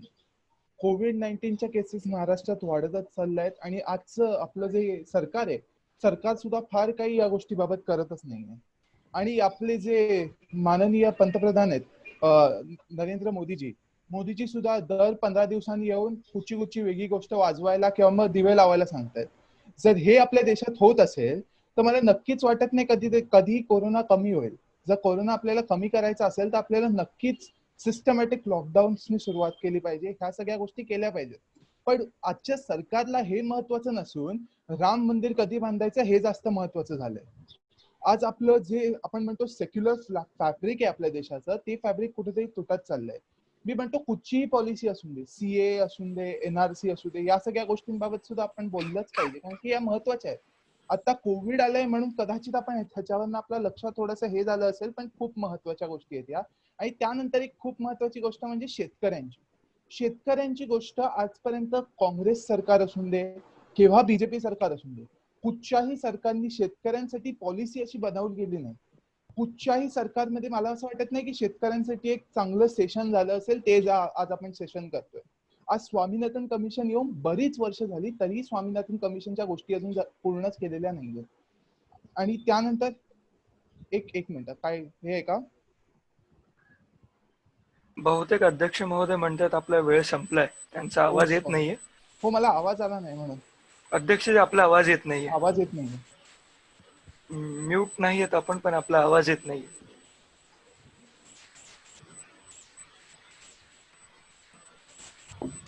आता येतोय का? हा, आता येतोय.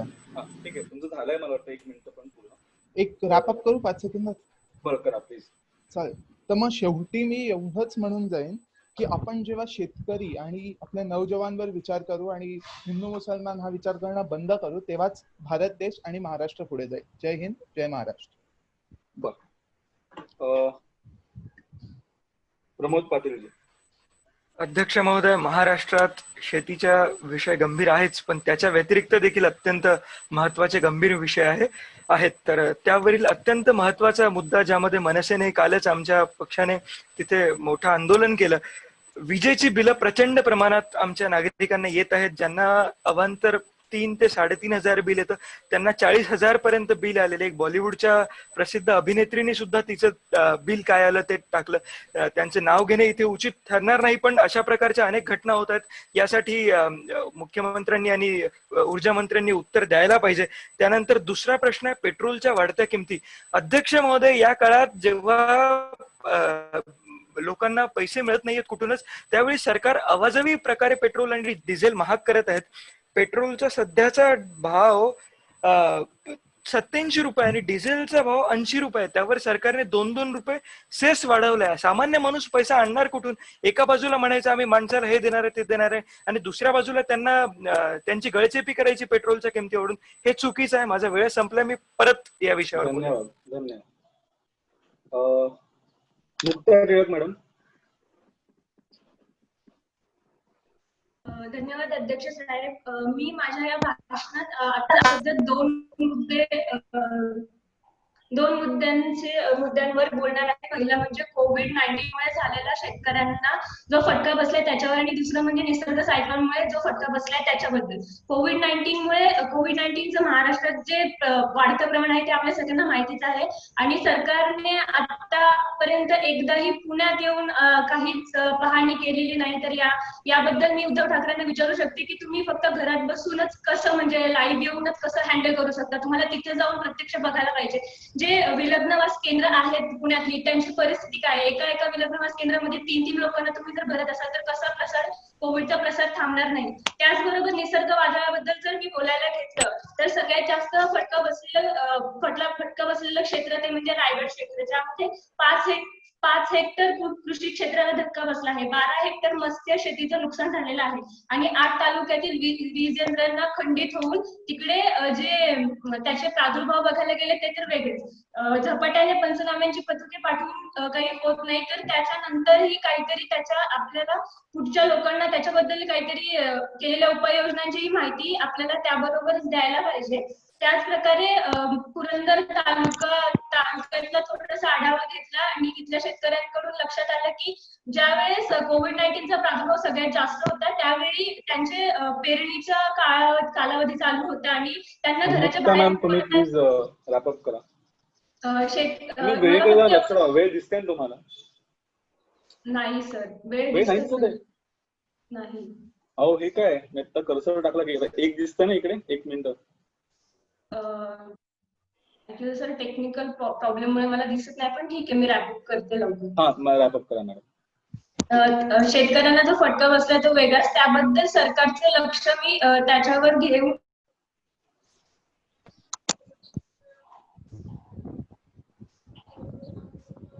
मुक्ता मॅडम मला वाटतं इकडे डिस्कनेक्ट झालेले आहेत आपल्याशी. बाकी सगळ्यांना हे स्क्रीन दिसतंय ना? हो सर. हो सर. Yes sir. सर आम्ही मुक्ता मॅडमचा प्रॉब्लेम सॉल्व्ह करू. We can move ahead with the next speaker till that time. हा ठीक आहे. बाळासाहेब थोरात. जी. इथे वेगवेगळ्या आमदारांनी आता जे मुद्दे रेस केले ते फारच महत्वाचे आहेत आणि आम्ही हे मान्य करतो. सर्वात पहिले आपल्याला हे लक्षात घेतलं पाहिजे की महाराष्ट्रात कोरोनाच्या एवढ्या केसेस का आहेत. महाराष्ट्रात मुंबई आहे. मुंबई ही आपल्या देशाची आर्थिक राजधानी आहे. आता आर्थिक राजधानी आहे म्हटल्यावर हे इंटरनॅशनल बिझनेस सेंटर आहे. ते इथे वेगवेगळ्या देशातनं फ्लाईट्स येतात. तर फ्लाईट जिथे उतरतात फ्लाईट्स मधनच आपण पाहिलं की भारतात कोरोना हा व्हायरस स्प्रेड झाला आहे. तर जिथे फ्लाईट्स येतात जे त्याचं एपिसेंटर आहे तिथे व्हायरसच्या केसेस वाढणारच. आपण त्या कशा नाकारू शकतो. पण आमच्या सरकारने ह्या व्हायरसचा जो स्प्रेड आहे तो कंटेन करण्यासाठी उपाययोजना केल्या आहेत. आपण धारावीची केस पाहिली आहे. धारावीमध्ये व्हायरस आपण किती कंट्रोलमध्ये आणला आहे. नंतर गोष्ट अशी आहे की आपण जिथे शेतकऱ्यांना किंवा इतर लोकांना कोरोनामुळे जो त्रास होत आहे त्याच्याबद्दल आपण बोलायला गेलं तर इथे ना डिसेंट्रलायझेशन ऑफ पॉवर खूप जास्त महत्वाचं आहे. म्हणजे सेंट्रलायझेशन ऑफ पॉवर जे केंद्र करत आहे ते अत्यंत चुकीचं आहे. इनफॅक्ट डिसेंट्रलायझेशन ऑफ पॉवर म्हणजे सर मी नंतरच्या भाषणात कंटिन्यू करते हा मुद्दा. वर्षाजी गायकवाड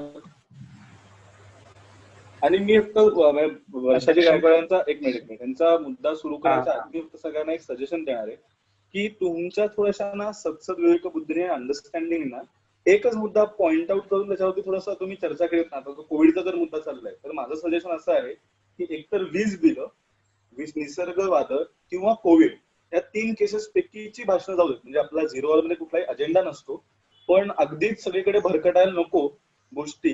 म्हणून मी त्यांना सजेशन एवढं सगळ्यांना देतोय की तुम्ही सगळ्यांनी एका मुद्द्यावर थोडंसं पिन पॉइंट फोकस केलं तर सत्र थोडंसं अजून प्रोडक्टिव्ह होईल. ठीक आहे. वर्षाजी गायकवाड. ओके. सध्या परिस्थितीमध्ये कोविड-19 मुळे जो क्रायसिस निर्माण झालेला आहे त्याचा परिणाम हा सगळ्याच बाबतीत होतो आहे. माननीय नितीन राऊत यांच्या वतीने मी म्हणजे यांच्या बाबतीत सांगू इच्छितो की त्यांनी वीज बिल कमी करण्यासंदर्भात देखील आणि नंतर पुढच्या बिलामध्ये काही सवलत देण्याबद्दल देखील काही आश्वासनं दिली आहेत. त्याबद्दल कॅबिनेटमध्ये चर्चा होईल आणि त्यावर निर्णय होईल. प्रत्यक्षात 1 महिन्यानंतरची जी बिलं होती त्याच्यावर 8 पर युनिट 8 प्रमाणे जो हे लावण्यात आलेला होता, दर लावण्यात आलेला, त्यामुळे ती वीज बिलं वाढही दिसत आहेत आणि बऱ्याच प्रमाणात काही लोकांना ती जास्त बिलं आलेली आहेत. त्याचं कारणही तेच आहे.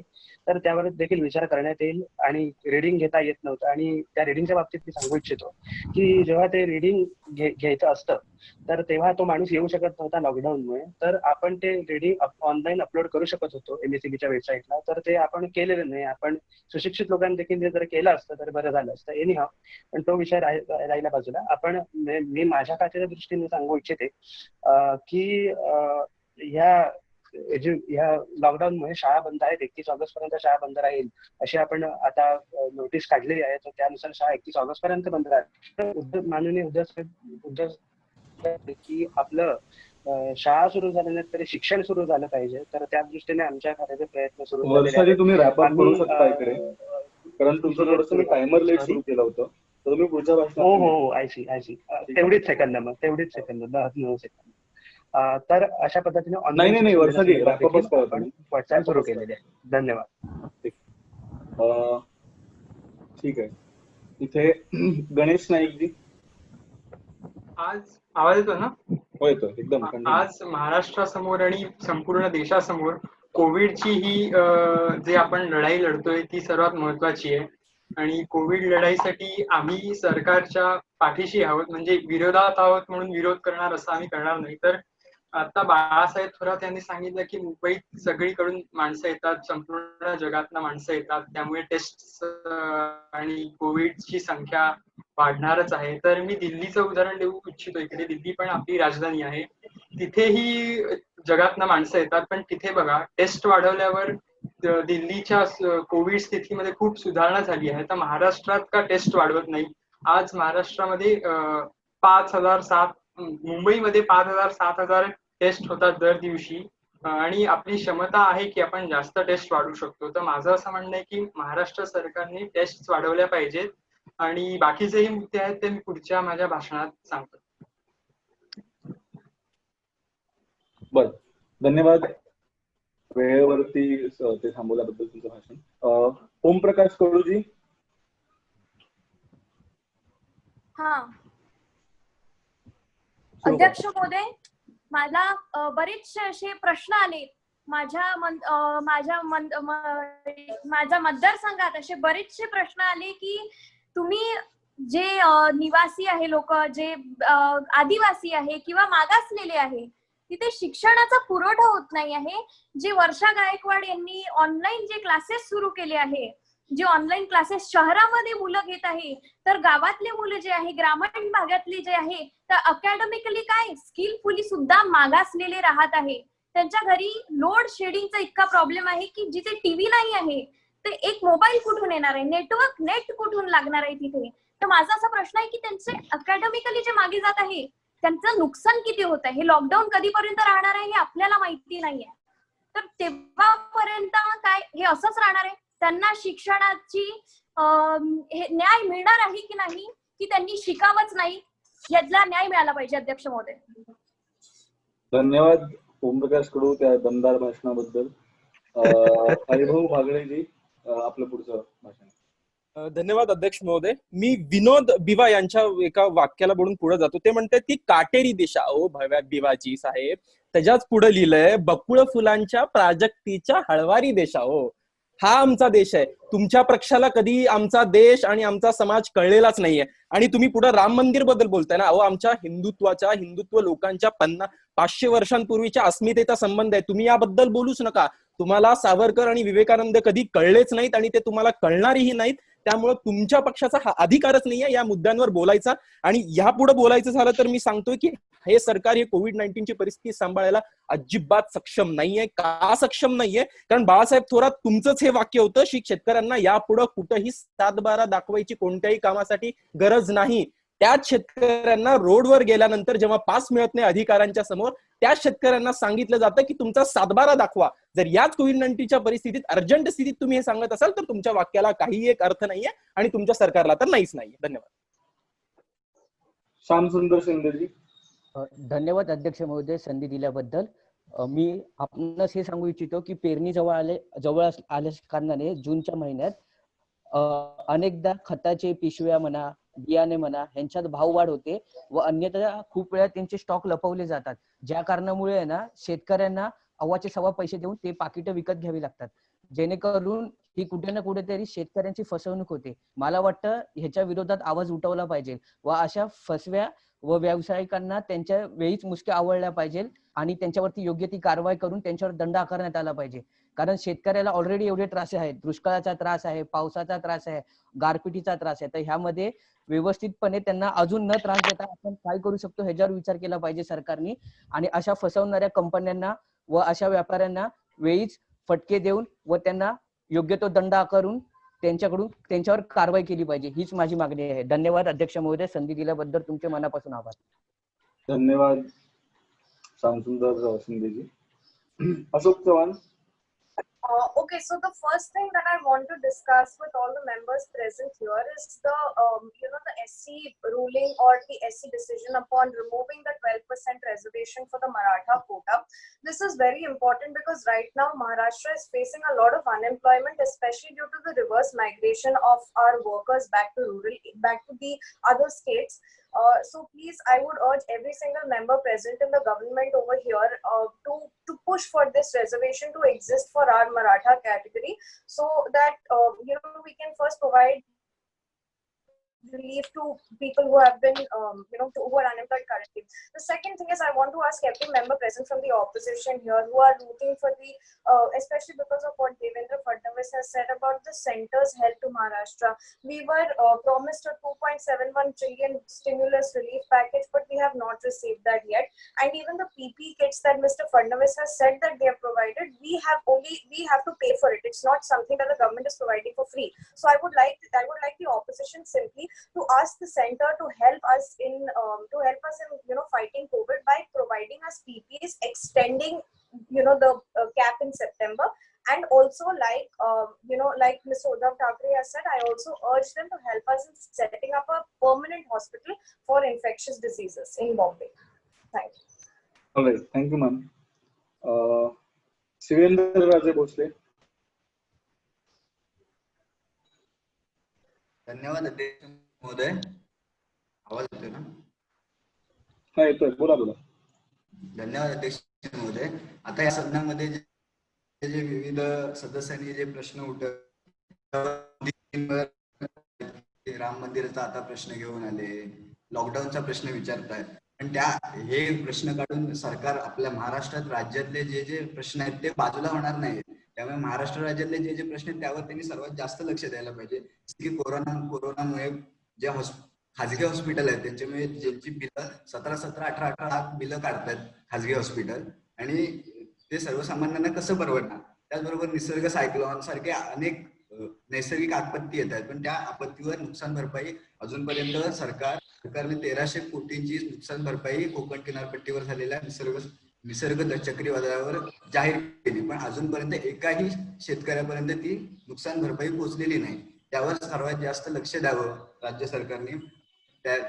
तेथील लोकांना जरा फायदा मिळेल त्याचा. धन्यवाद. अध्यक्ष महोदय, एक छोटीशी विनंती आहे. बोला. आपण मागे म्हणाला होतात की एका सदस्यानी बोलल्यानंतर दुसऱ्या वेळी बोलणं होईपर्यंत परत नाव टाकू नये, तर इथे काहीसा मला तो प्रकार घडताना दिसतो, तर आपण त्यावर लक्ष द्यावं. बरोबर. कोणाचं दुसऱ्यांदा नाव? हा, दादाजी भुसेने दुसऱ्यांदा टाकलंय ना, माझं ते असं. माननीय मंत्री वर्षा गायकवाड यांनी सुद्धा आपलं नाव परत दिलंय, तर त्या संदर्भात आपण लक्ष घालावं. वर्षा गायकवाडांचं झालंय भाषण. नाही, त्या खालच्या यादीमध्ये येणाऱ्या. ठीक आहे, म्हणजे माझं फक्त हेच म्हणणं, आपला जो नियम आहे तो पाळला जावा समितीमध्ये. बाकी नाही, वर्षा गायकवाडांचं भाषण झालेलं आहे आणि त्यानंतरच त्यांचं नाव घेतलेलं आहे. हो. ठीक आहे. तर उद्धव ठाकरे माननीय मुख्यमंत्री. Yes sir. तो पहले तो हरिभाऊ बागल जी, आप है ना अपने गिरेबान में जाकर देखे जरा, क्योंकि अगर आप हमें कह रहे कि हम इनकेपेबल है हैंडल करने के लिए, आपके स्टेट्स का क्या सर? यूपी, गुजरात, मणिपुर का सर मैं आपको नक्शा दिखा सकता हूँ.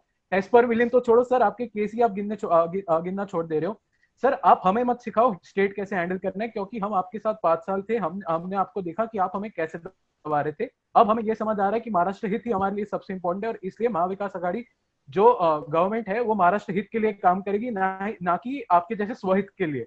तो ये सबसे पहला मेरा ये था. दूसरा, मुक्ता पाटिल जी ने मुझे ये sir timer he on. So sorry.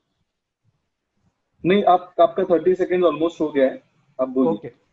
Second, coming to Mukta Tilak ji saying कि मैंने कुछ किया नहीं जब रायगढ़ में साइक्लोन आया. मैम, आप मुझे लगता है आप तक न्यूज बहुत लेट पहुंचती है, क्योंकि मैं तुरंत निसर्ग साइक्लोन के बाद रायगढ़ गया भी था और वहां 100 करोड़ का रिलीफ पैकेज भी दिया, और ये भी इंश्योर किया कि इलेक्ट्रिसिटी जो कटी है जगहों पे, वहां के डिस्ट्रिक्ट कलेक्टर्स को तुरंत उसके उस काम के लिए भेज दिया गया. अभी आते हैं सर कोविड रिलीफ के लिए. तो कोविड रिलीफ के लिए हमने नॉट ओनली सेंटर से, जो जैसे अशोक चौहान जी ने कहा कि सेंटर से रिलीफ पैकेज तो मांगा ही है, हम खुद भी अपने तरफ से प्रयास कर रहे हैं. हमने हमारी जो महात्मा ज्योतिराव फुले योजना है उसमें जो लोन्स है उन्हें भी सैंक्शन करना शुरू कर दिया है, और हमारी दरख्वास्त सिर्फ ये है कि स्टेट के जो कोऑपरेटिव बैंक्स और पब्लिक सेक्टर यूनिट्स है वो इन लोन्स को तुरंत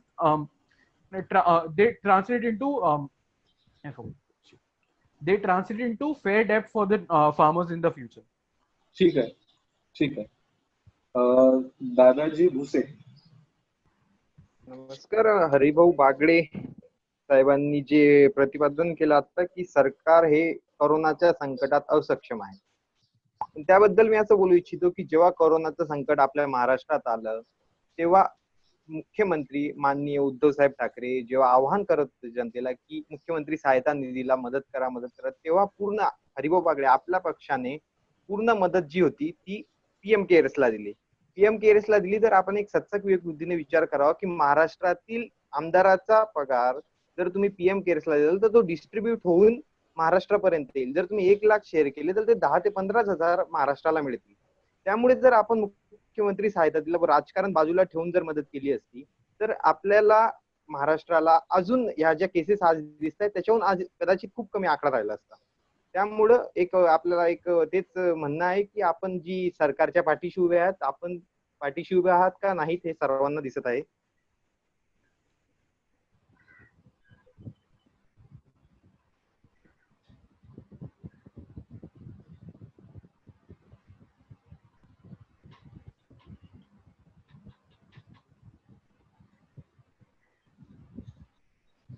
हॅलो सर आहेत का?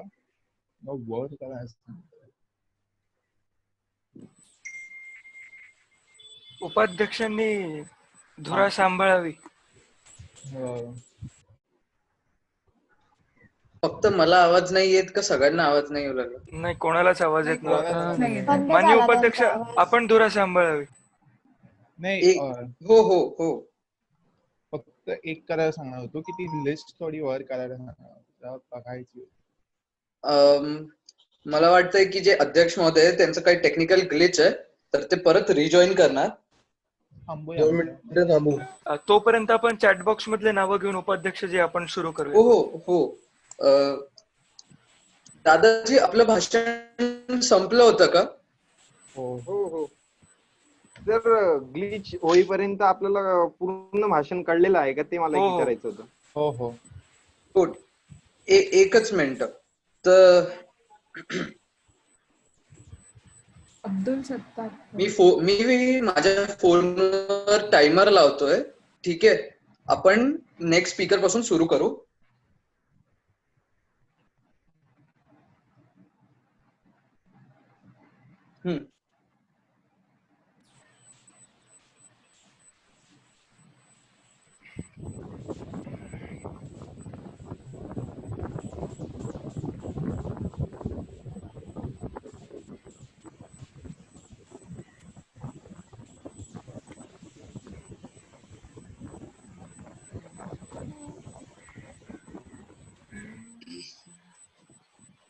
हॅलो. अध्यक्ष महोदय, बहुतेक भारनियमाचा त्रास आपल्यापर्यंत पोहोचला. हो, अगदीच पोहोचलाय.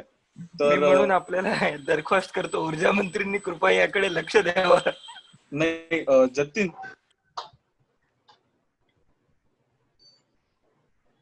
जतीन आहे ना? Am I not audible? Yes, sir, audible. Jatin is also here. Jatin को मेरा आवाज नहीं आ रहा. Am I audible now? Yes, yes. तो जतिन जो चैट पे लिस्ट है ना? Yes sir, yes sir. Timer share कर तेरा, स्क्रीन शेयर करके टाइमर शेयर कर एंड लिस्ट कंटिन्यू कर दे. ठीक है? I'll be still moderating. I'm on my cell phone. ठीक है? Yes sir. Yeah. Anupriya.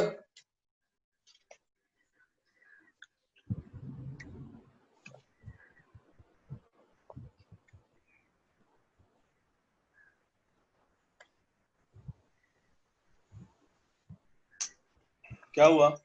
Next speaker is Abdul Sattar Saheb. Just a second sir, share करू लागलो स्क्रीन. ठीक है. I am so sorry. This is the best I can do right now. ठीक है.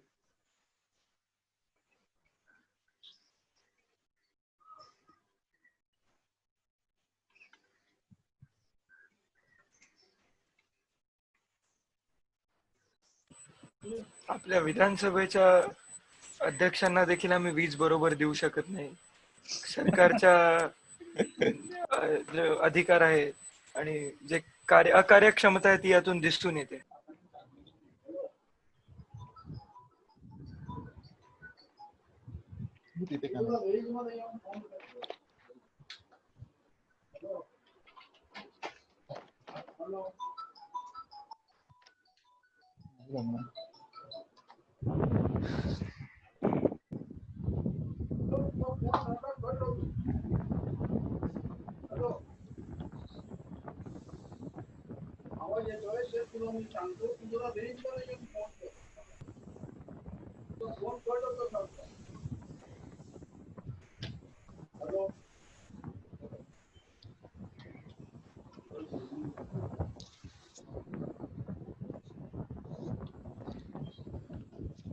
सत्तार साहेब,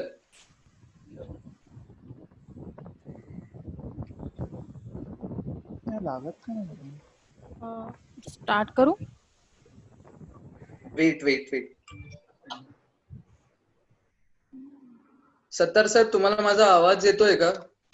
सगळ्यांना येतोय आवाज आपला. उपाध्यक्ष महोदय, 1.5 मिनिटाचा टायमर सेट केलाय आपण.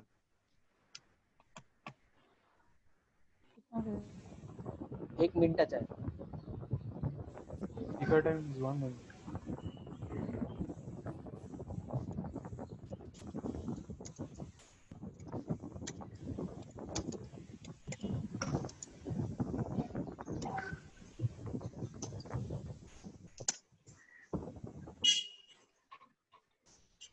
Should I start? Yeah, let's start. कौन था नेक्स्ट स्पीकर? अब्दुल सत्तार साहेब. अच्छा, अब्दुल सत्तार साहेब, सुरू करा.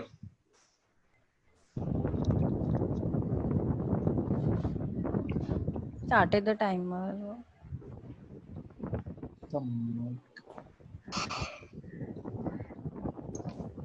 सत्तार साहेब नाही येत वाटतं. अब्दुल सत्तार साहेब नाही येत वाटतं. आपण त्यांना स्किप करून पुढे जाऊया. अब्दुल सत्तार साहेब आहेत की? आवाज नाही येते. अब्दुल सत्तार साहेब, तुम्ही रिजॉईन करा ना एकदा.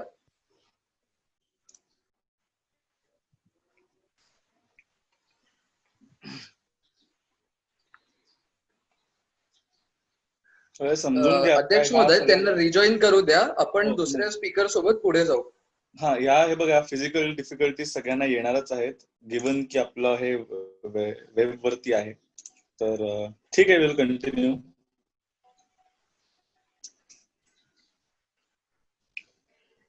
पुढचे स्पीकर कोण आहेत? प्रशांत बम. धन्यवाद अध्यक्ष महोदय, मला बोलण्याची संधी दिली. माझ्याकडे दोनच मुद्दे आहेत. एक तर श्यामसुंदर शिंदेनी सांगितलं का जे हे मार्केटमध्ये आपलं सांगितलं गेलंय का जे सामान्य लोक आपलं दाबून ठेवतात त्याच्यामुळे जी भाव वाढले जातात साधे लोकांसाठी, आणि जे शेतकऱ्यांसाठी जे खूप कठीण पडतं का त्यांना हे नाही होत, पैशांची कमी होऊन जाते, तेव्हा त्यांना मला वाटतं का त्याच्यामुळे एक मोठा गुन्हा होतो का सुसाईड होण्या एक हे होत आहे. म्हणजे जास्त त्यांच्याकडे पैसे नसल्यामुळे सुसाईडचं जास्त हे होत आहे. तर माझा एकच मुद्दा आहे का सुसाईड हा विषय वरती बोलला पाहिजे आपण.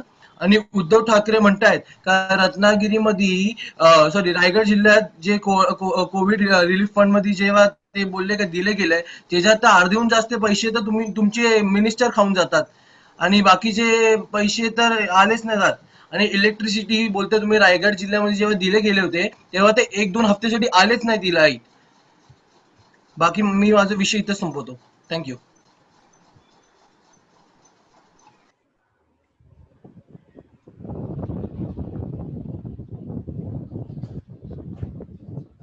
धन्यवाद.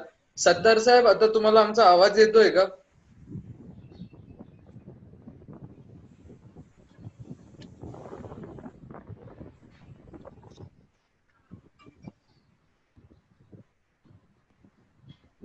सत्तार साहेब, अनम्यूट करा.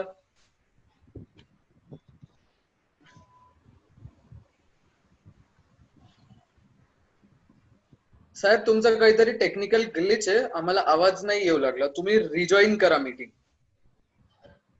लीव करा आणि रिजॉईन करा.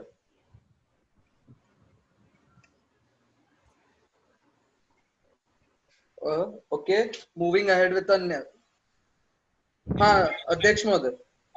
नितीन स्क्रीन शेअरिंग ऑफ करा. मी माझं घेतो स्क्रीन आलाय लाईट परत.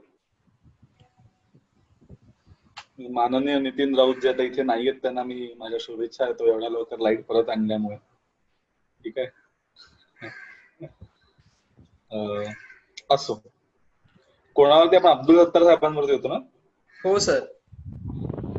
ठीक आहे, प्रशांत बम यांचं भाषण झाल्यानंतर अब्दुल सत्तार असं हीच ऑर्डर आहे ना? हो हो.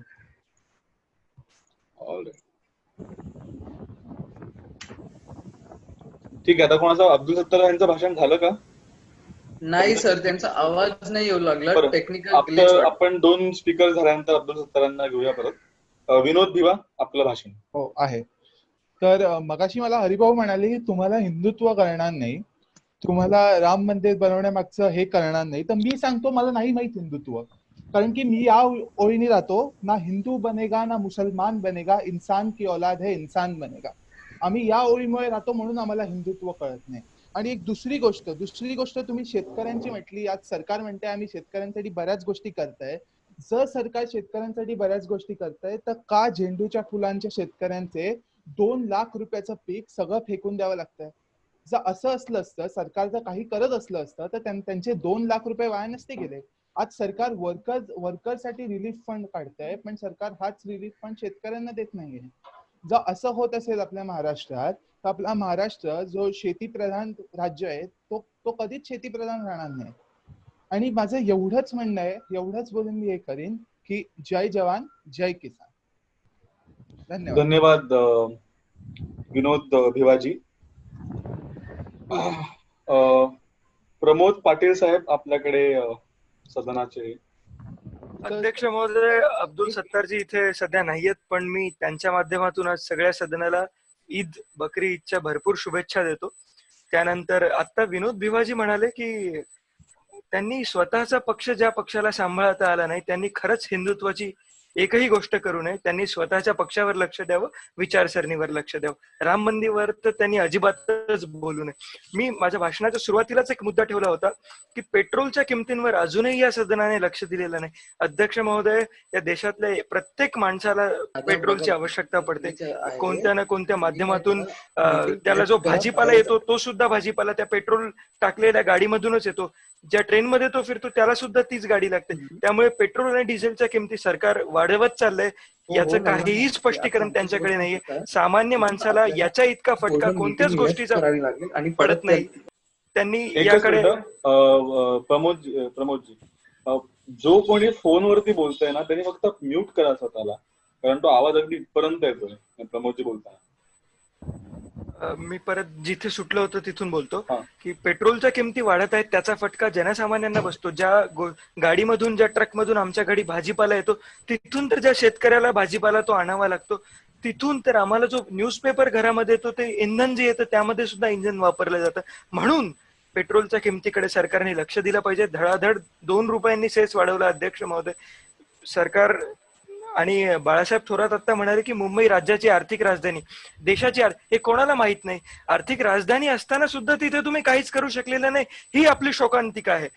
आणि कोरोनाच्या विषयी एक विशेष दवाखाना यांनी बनवला नाही. तुम्ही रॅप अप करा. तर कोरोनाचा एक दवाखाना नसल्यामुळे कोरोनाचे पेशंट सगळीकडे जात आहेत. त्यामुळे जो बाकी आजार ज्यांना आहेत, दातांचे, कॅन्सरची ट्रीटमेंट आहे, त्यांना सगळ्यांना त्रास होतोय.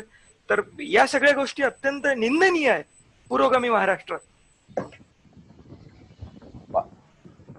धन्यवाद. विनोद भिवाजी, काय मुद्दा आहे आपला? एक विचार येते की आता परत रोलिंग रेस्ट आहे की ही जी रोलिंगच चालू आहे, 1 वाजेपर्यंत रोलिंगच चालू आहे. तुम्ही टाकू शकता आपले, टाकू शकतो ना? ठीक, ऑफकोर्स.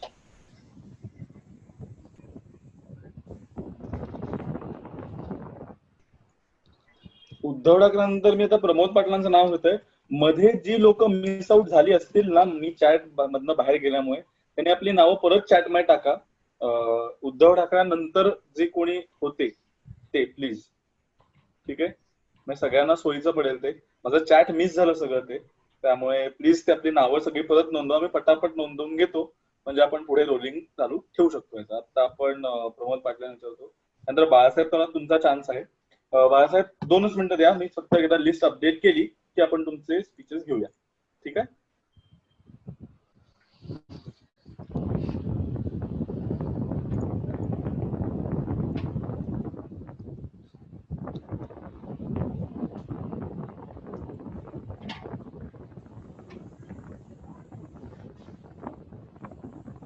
वर्षा गायकवाड, तुमचं नाव आहे हो वरती, तुम्ही परत नका टाकू. सॉरी मगाशी गोंधळ झाला.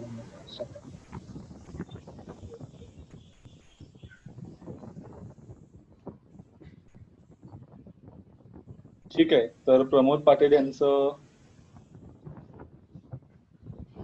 भाषण झालं होतं. बाळासाहेब थोरात, आपण.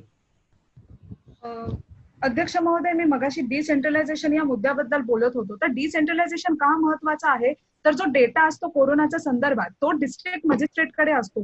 तर डिस्ट्रिक्ट मजिस्ट्रेटला एम्पॉवर केलं गेलं, जे केंद्र सरकारकडून बिलकुल होत नाहीये. केंद्र सरकारला अख्खी जो डिसिजन मेकिंग प्रोसेस आहे तो आपल्या कंट्रोलमध्ये ठेवायचा आहे. तर या उलट त्यांनी सीएमओ, जे प्रत्येक राज्याचे चीफ मिनिस्टर्स आहेत आणि जे प्रत्येक राज्यामध्ये डिस्ट्रिक्ट मधले जे डिस्ट्रिक्ट मजिस्ट्रेट्स आहेत त्यांना एम्पॉवर केलं पाहिजे, म्हणजे आपला लढा अजून जास्त स्ट्रॉंग होईल. इथे एका आमदारांनी दिल्लीशी कंपॅरिझन केलं. माझ्या मते गणेश नाईक यांनी दिल्लीशी कंपॅरिझन केलं. पहिले तर गणेश नाईकांनी आम्हाला जे सपोर्ट दाखवला त्याच्यासाठी थँक्यू, कारण फडणवीस साहेबांचं तर एकदम उलटच धोरण दिसतंय. बरं, ते राहू दे बाजूला. त्यांनी जे सांगितलं की दिल्लीचं पॉप्युलेशन, दिल्ली सुद्धा आपल्या देशाची राजधानी आहे, तरी सुद्धा तिथे कंट्रोलमध्ये आहे. तर आपल्याला हे कन्सिडर केलं पाहिजे की मुंबई किती जास्त डेन्सली पॉप्युलेटेड आहे आणि डेन्सली पॉप्युलेटेड एरियाजमध्ये जिथे लोक फार जवळजवळ राहतात, दाटीवाटीत राहतात, तिथे व्हायरसचा स्प्रेड खूप जास्त होऊ शकतो. हे आपल्याला लक्षात घेतलं पाहिजे. आणि आम्ही काही काम केलं नाही की टीका करणं जेवढं सोपं आहे ना तेवढंच तुम्ही धारावीमध्ये जे रिझल्ट आहेत किंवा बाकीच्या ठिकाणी जे डेथ रेट आहे किंवा जे बरे होण्याची जी टक्केवारी आहे ती तुम्ही चेक केली पाहिजे. पहिले डेटा चेक करा आणि मग सरकारवर टीका करा. पुढे असं झालं की हे खूप दुर्दैवी आहे की काही आमदारांनी इथे हिंदुत्वाचा मुद्दा आणला किंवा रामचा मुद्दा आणला. आपण कोरोना या एवढ्या महत्वाच्या गंभीर विषयाबद्दल बोलतोय आणि तुम्ही धर्माचं काय घेऊन बसलायत. भारत हा एक सेक्युलर नेशन आहे. मला अजून एक असा मुद्दा ठेवायचा आहे की केंद्र सरकारकडे जेवढा केवढा पैसा, जेवढे केवढे फंड्स पीएम केअर्सच्या अंतर्गत जमा झाले आहेत, त्यांनी प्लीज न्याय योजनेतर्फे, न्याय योजना नाव नका देऊ, मोदी योजना असं नाव द्या हवं तर, पण ते प्लीज करा. मोठे मोठे अर्थतज्ञ, नोबेल प्राइज ज्यांना मिळाले अशा अर्थतज्ञांनी सांगितले की इंडियाच्या अर्थव्यवस्थेला इमिडिएट कॅश इंजेक्शनची आवश्यकता आहे. तो प्लीज आम्ही विरोधी पक्ष नेत्यातर्फे केंद्र सरकारला ही विनंती करत आहोत की इमिडिएट कॅश इंजेक्शन कडे प्लीज लक्ष द्या.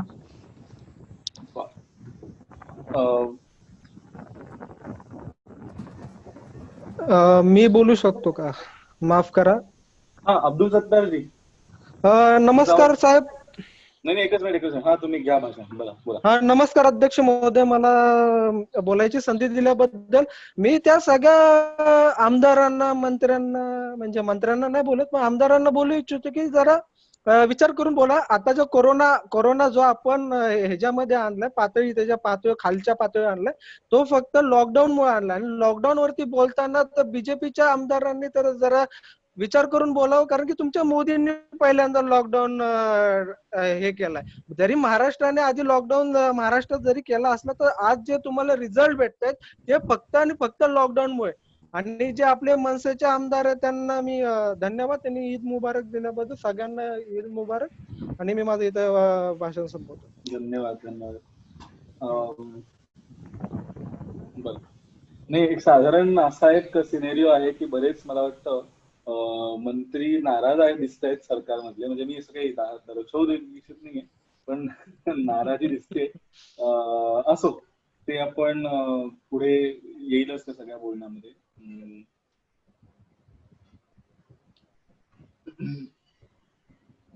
प्रमोद पाटील विभागात. गणेश नाईक, आपल्याकडे 1 मिनिट आहे, आपण सुरू करा. तर आता बऱ्याच जे शिवसेनेचे किंवा एनसीपीचे जे बोलले, मुख्यमंत्री पण म्हणाले की केंद्र सरकार आम्हाला फंड देत नाही, केंद्र सरकारने जास्त फंड दिला पाहिजे. तर आत्ताच केंद्र सरकारने जीएसटी मधून 19,000 कोटीहून जास्त दिलेले आहेत. तर आणि स्वतःच काम करू शकत नाही म्हणून केंद्र सरकार फंड देत नाही, हे करणं जरा बंद केलं पाहिजे आणि महाराष्ट्रात कोविड सांभाळण्यावर लक्ष दिले पाहिजे. आणि बाळासाहेब थोरात यांनी म्हटलं की मुंबई खूप दाटीवाटीचा परिसर आहे, खूप लोक राहतात. तर मी त्यांना तेच सांगतो की जर खूप लोक राहतात तर तुम्ही टेस्ट का वाढवत नाही आहात? 20,000 दिल्ली टेस्ट करते तर मुंबई फक्त दिवसाचा 5,000 6,000 टेस्ट का करताय? आणि अजून निसर्ग वादळाचाही प्रश्न आहे, तोही पुढच्या भाषणात मी मांडीनच. बर, धन्यवाद. गणेश नाईकजी. वर्षा गायकवाडजी आपण बोला. अध्यक्ष महोदय, प्रमोदजींनी मगाशी बकरीच्या शुभेच्छा दिल्या यांच्या माध्यमातून अब्दुल सरदार यांच्या वतीने.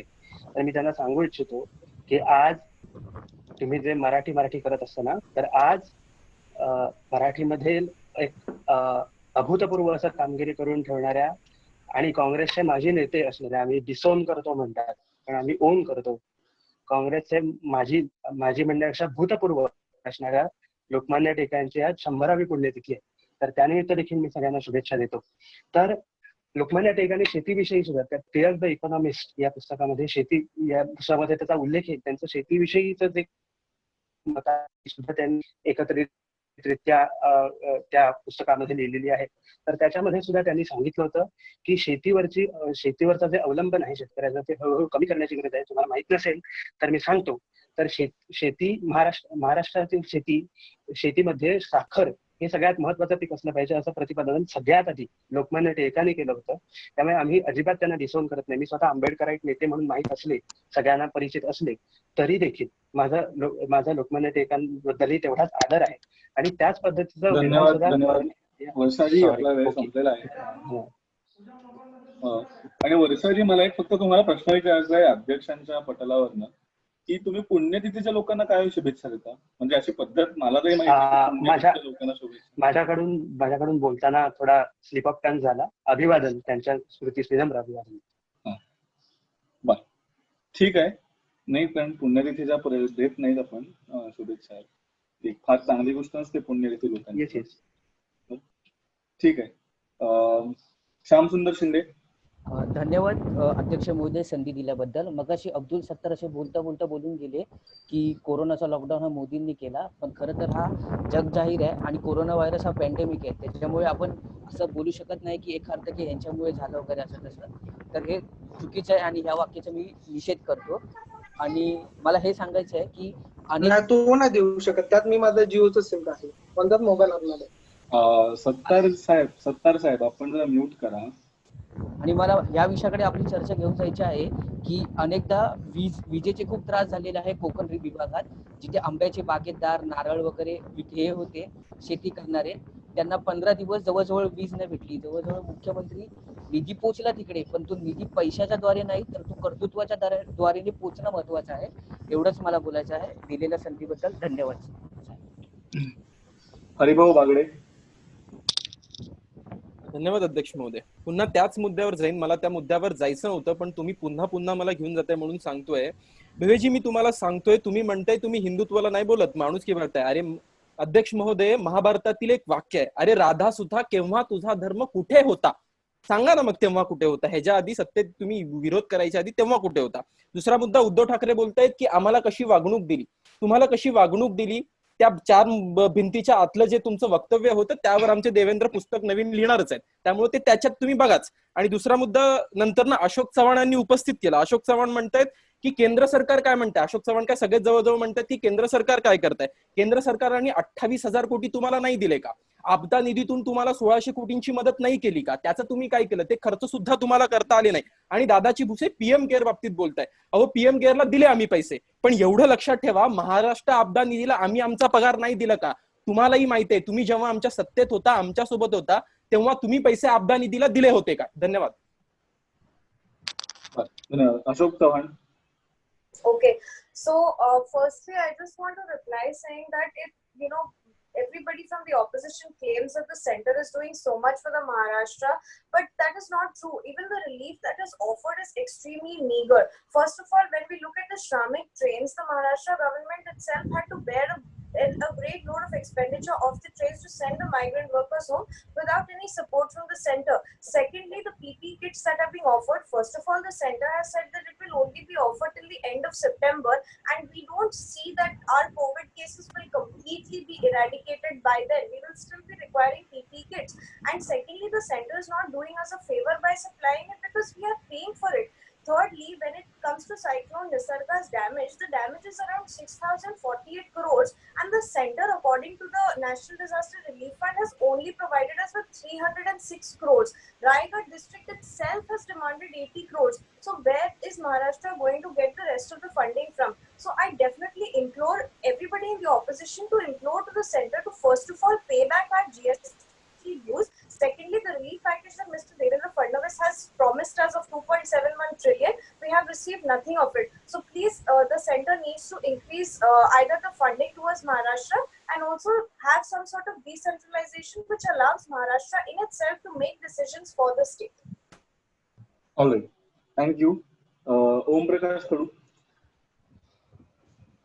अध्यक्ष महोदय, अतिशय गंभीर विषय आहे की महाराष्ट्रात जे प्रत्येक जागी, महाराष्ट्रातच नाही तर प्रत्येक जागी विना अनुदानित शाळा हा मोठा प्रश्न आहे की विना अनुदानित शाळेमध्ये अनेक विना अनुदानित शिक्षक आहे.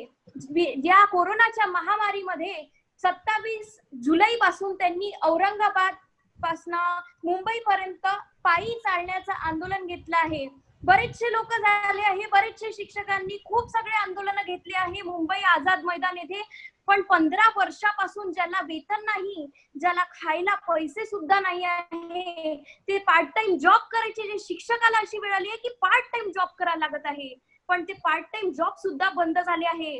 गजानन खैरे नावाचा एक माणूस आहे, त्याच्यासोबत 4 कंपॅनियन्स आहे जे औरंगाबाद पासून मुंबई पर्यंत आता चालत आहे जोपर्यंत त्यांना न्याय मिळणार नाही. अध्यक्ष महोदय, मी शिक्षण मंत्री, राज्य शिक्षण मंत्री असून मी विनंती करते की माननीय मुख्यमंत्र्यांनी आणि माननीय वित्त मंत्र्यांनी या गंभीर विषयात दखल घ्यावा आणि त्या विना अनुदानित शिक्षक जे 15 वर्षापासून ज्यांना न्याय मिळाला नाही आहे, ज्यांना काही त्यांच्या ड्युटीसाठी पैसे मिळाले नाही आहे, प्रत्येकाचा हक्क असतो, त्याच्या मेहनतीची कमाई त्याला मिळाली पाहिजे, पण इथे मेहनतीची कमाई मिळत नाही. अध्यक्ष महोदय, मी विनंती करते की तुम्ही याच्यात दखल घ्यायला पाहिजे, माननीय महोदयांनी दखल घ्यायला पाहिजे. धन्यवाद. उद्धव ठाकरे, माननीय मुख्यमंत्री. ओके, पहले तो सर क्या ही बोलूं कि बात ही ये हो रही है कि ये महाराष्ट्र गवर्नमेंट आने वाली ये वो. सर आपने पीएम केयर्स किया, फिर सेंटर ऑडिटर जनरल को बोला नहीं ट्रांसपेरेंसी नहीं देंगे, ट्रस्टी कौन है नहीं बताएंगे. सर आप खुद बोल रहे हो ट्रांसपेरेंट गवर्नमेंट कहाँ है आपकी ट्रांसपेरेंसी, ये मुझे समझ नहीं आता. दूसरी चीज, फडणवीस साहब को बोलो बुक लिखते रहे या सरकार गिराने की ट्राई करते रहे, उन्हें ये मत बोलो कि गवर्नेंस पे ध्यान दे प्लीज, उनसे नहीं होगा. तो अब मैं इस बात पे आते हुए मैं सिर्फ ये कहना चाहूंगा कि हम टेस्ट में लीड कर रहे थे for quite a long time. We've provided PPE kits from our own funds, as Shiv Sena MLAs themselves have donated much of their personal funds to the CM's relief care fund, and that includes INC and NCP MLAs also. Sorry, my bad. Now coming to the point raised by Ashok Chavan, I completely agree that when a 2.71 trillion package was promised, you say कि हमने इतना दिया उतना दिया. Sir आप promise मत करो ना, मत दो, ये बोलो नहीं देना time. I'll be continuing later on. धन्यवाद. प्रमोद पाटील साहेब. अध्यक्ष महोदय, एवढे मुद्दे उचलले गेलेले आहेत की कशावर बोलू कशावर नाही असं मला होतं, पण खालून सुरुवात करतो. उद्धवजी आता म्हणतात, उद्धवजी आपल्याला खरंच प्रशासनाचा अनुभव नाही. मी विनंती करतो आपण हे मुद्दे राज्याच्या विधानसभेत मांडायचे नाहीयेत. नंतर शिक्षकांचा मुद्दा बच्चू भाऊंनी मांडला. आता मला खरंच कळत नाही ते मंत्री आहेत की नाही, त्यांनी हे प्रश्न यावेळी वापरायचे नसतात तर त्यांनी यावर लक्ष द्यावं. नंतर मी बाळासाहेब थोरात आता म्हणाले की आम्ही डिस्ट्रिक्ट मॅजिस्ट्रेटना पॉवर दिली आणि म्हणाले केंद्र पैसा देत नाहीत.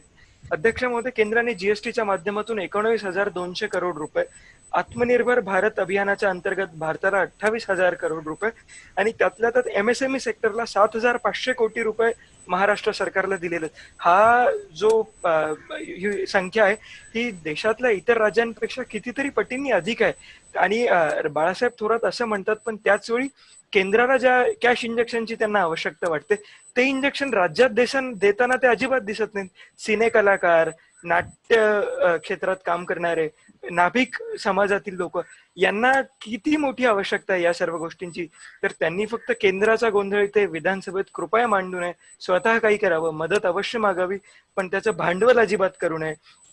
आणि श्रमिक रेल्वेविषयी आम्ही बोललो. वेळ संपली माझी.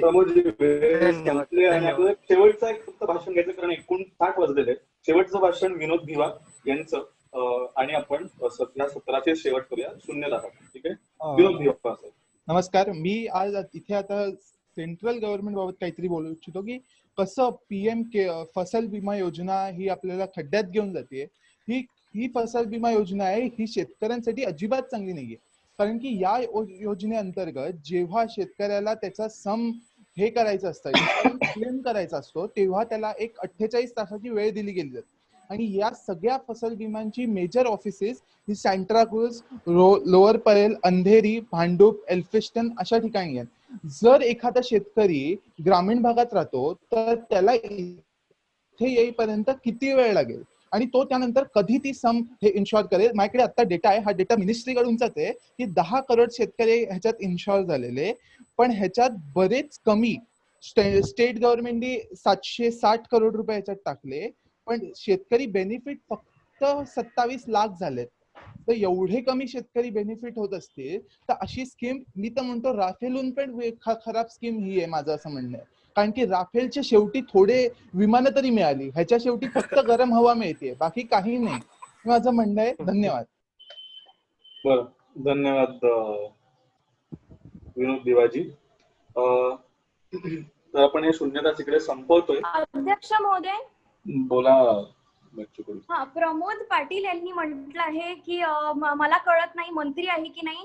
सर्वात आधी मला सांगायचं आहे, जिथे अन्याय होतो तिथे मी बोलणार. पण अध्यक्ष महोदय 1 मिनिट.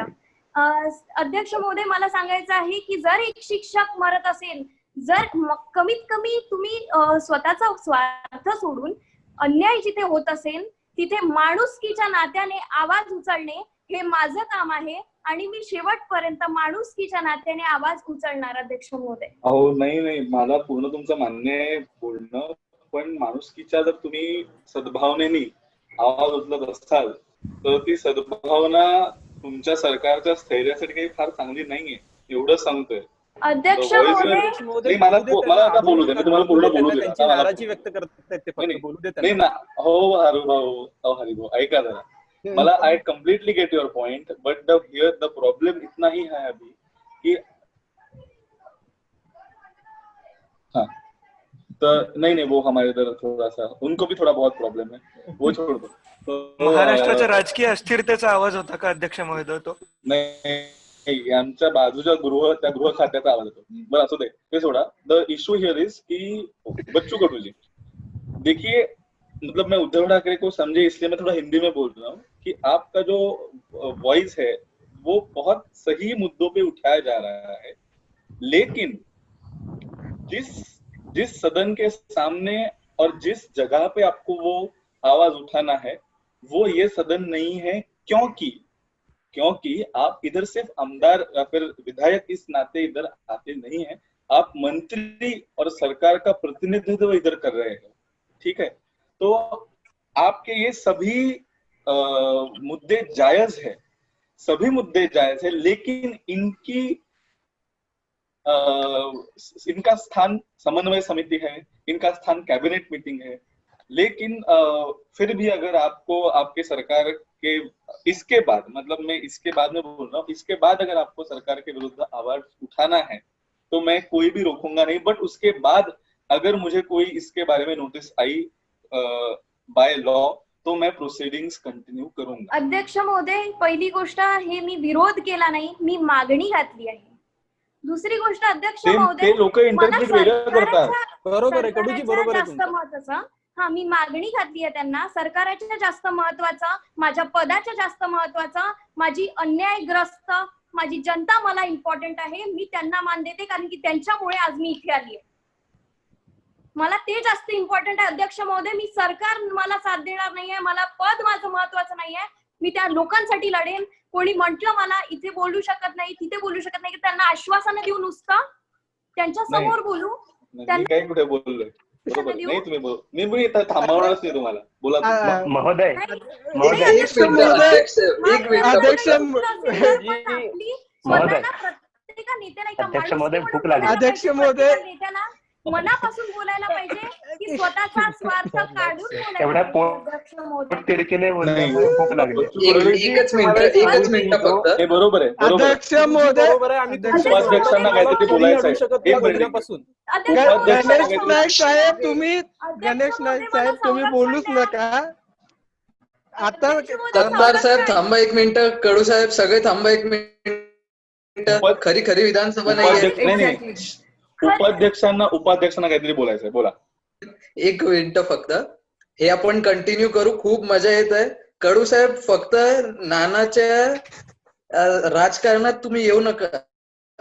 ते राजकारण आहेत ते तुम्हाला सपोर्ट कशाला करू लागले फक्त लक्षात ठेवा. खरी विधानसभा मी मानत आहे. बरोबर आहे, तुम्ही मानाचं मी कुठे काही बोलतोय. ऐका फक्त मला. अध्यक्ष महोदय माना तुम्ही लोक बोला, त्रास नाहीये. फक्त मी आता हे सगळ्यांना ऐकू येणार. जतीन मी ह्या प्रश्नांचा आदर करतो आणि मी ह्या प्रश्नांना ग्राह्य धरतोय. पण आता हे सदन मी बरखास्त करतोय 1 तासासाठी. आपण भेटतोय 2 वाजता. धन्यवाद. लेले सर ओसी रूम. हा बोला. लेले सर ओसी रूम 2 मिनिट. सदन आता ऍडजर्न. हा कोणी सोडून जाऊ नका. मीटिंग कोणी लेफ्ट करू नका. फक्त माईक आणि कॅमेरा ऑफ करून इकडेच बसा प्लीज. मीटिंग लेफ्ट नका करा. खूप प्रॉब्लेम. दुसरी गोष्ट आता ह्याच्यामध्ये जे काही बोललं जाईल ते रेकॉर्ड वरती गेलेलं नाहीये. 0 तास संपल्यानंतर सगळं ऑफ द रेकॉर्ड आहे. बरोबर. Yes sir absolutely. ठीक है, चलो धन्यवाद. अपन 2 वाजता भेटतो. स्क्राइब एंड ऑल सब ओसी रूम में. और श्रिया जो रिकॉर्ड कर रहे थे आप लोग मीटिंग लेफ्ट करो और कन्वर्टिंग के लिए छोड़ दो और फिर से ज्वाइन करो.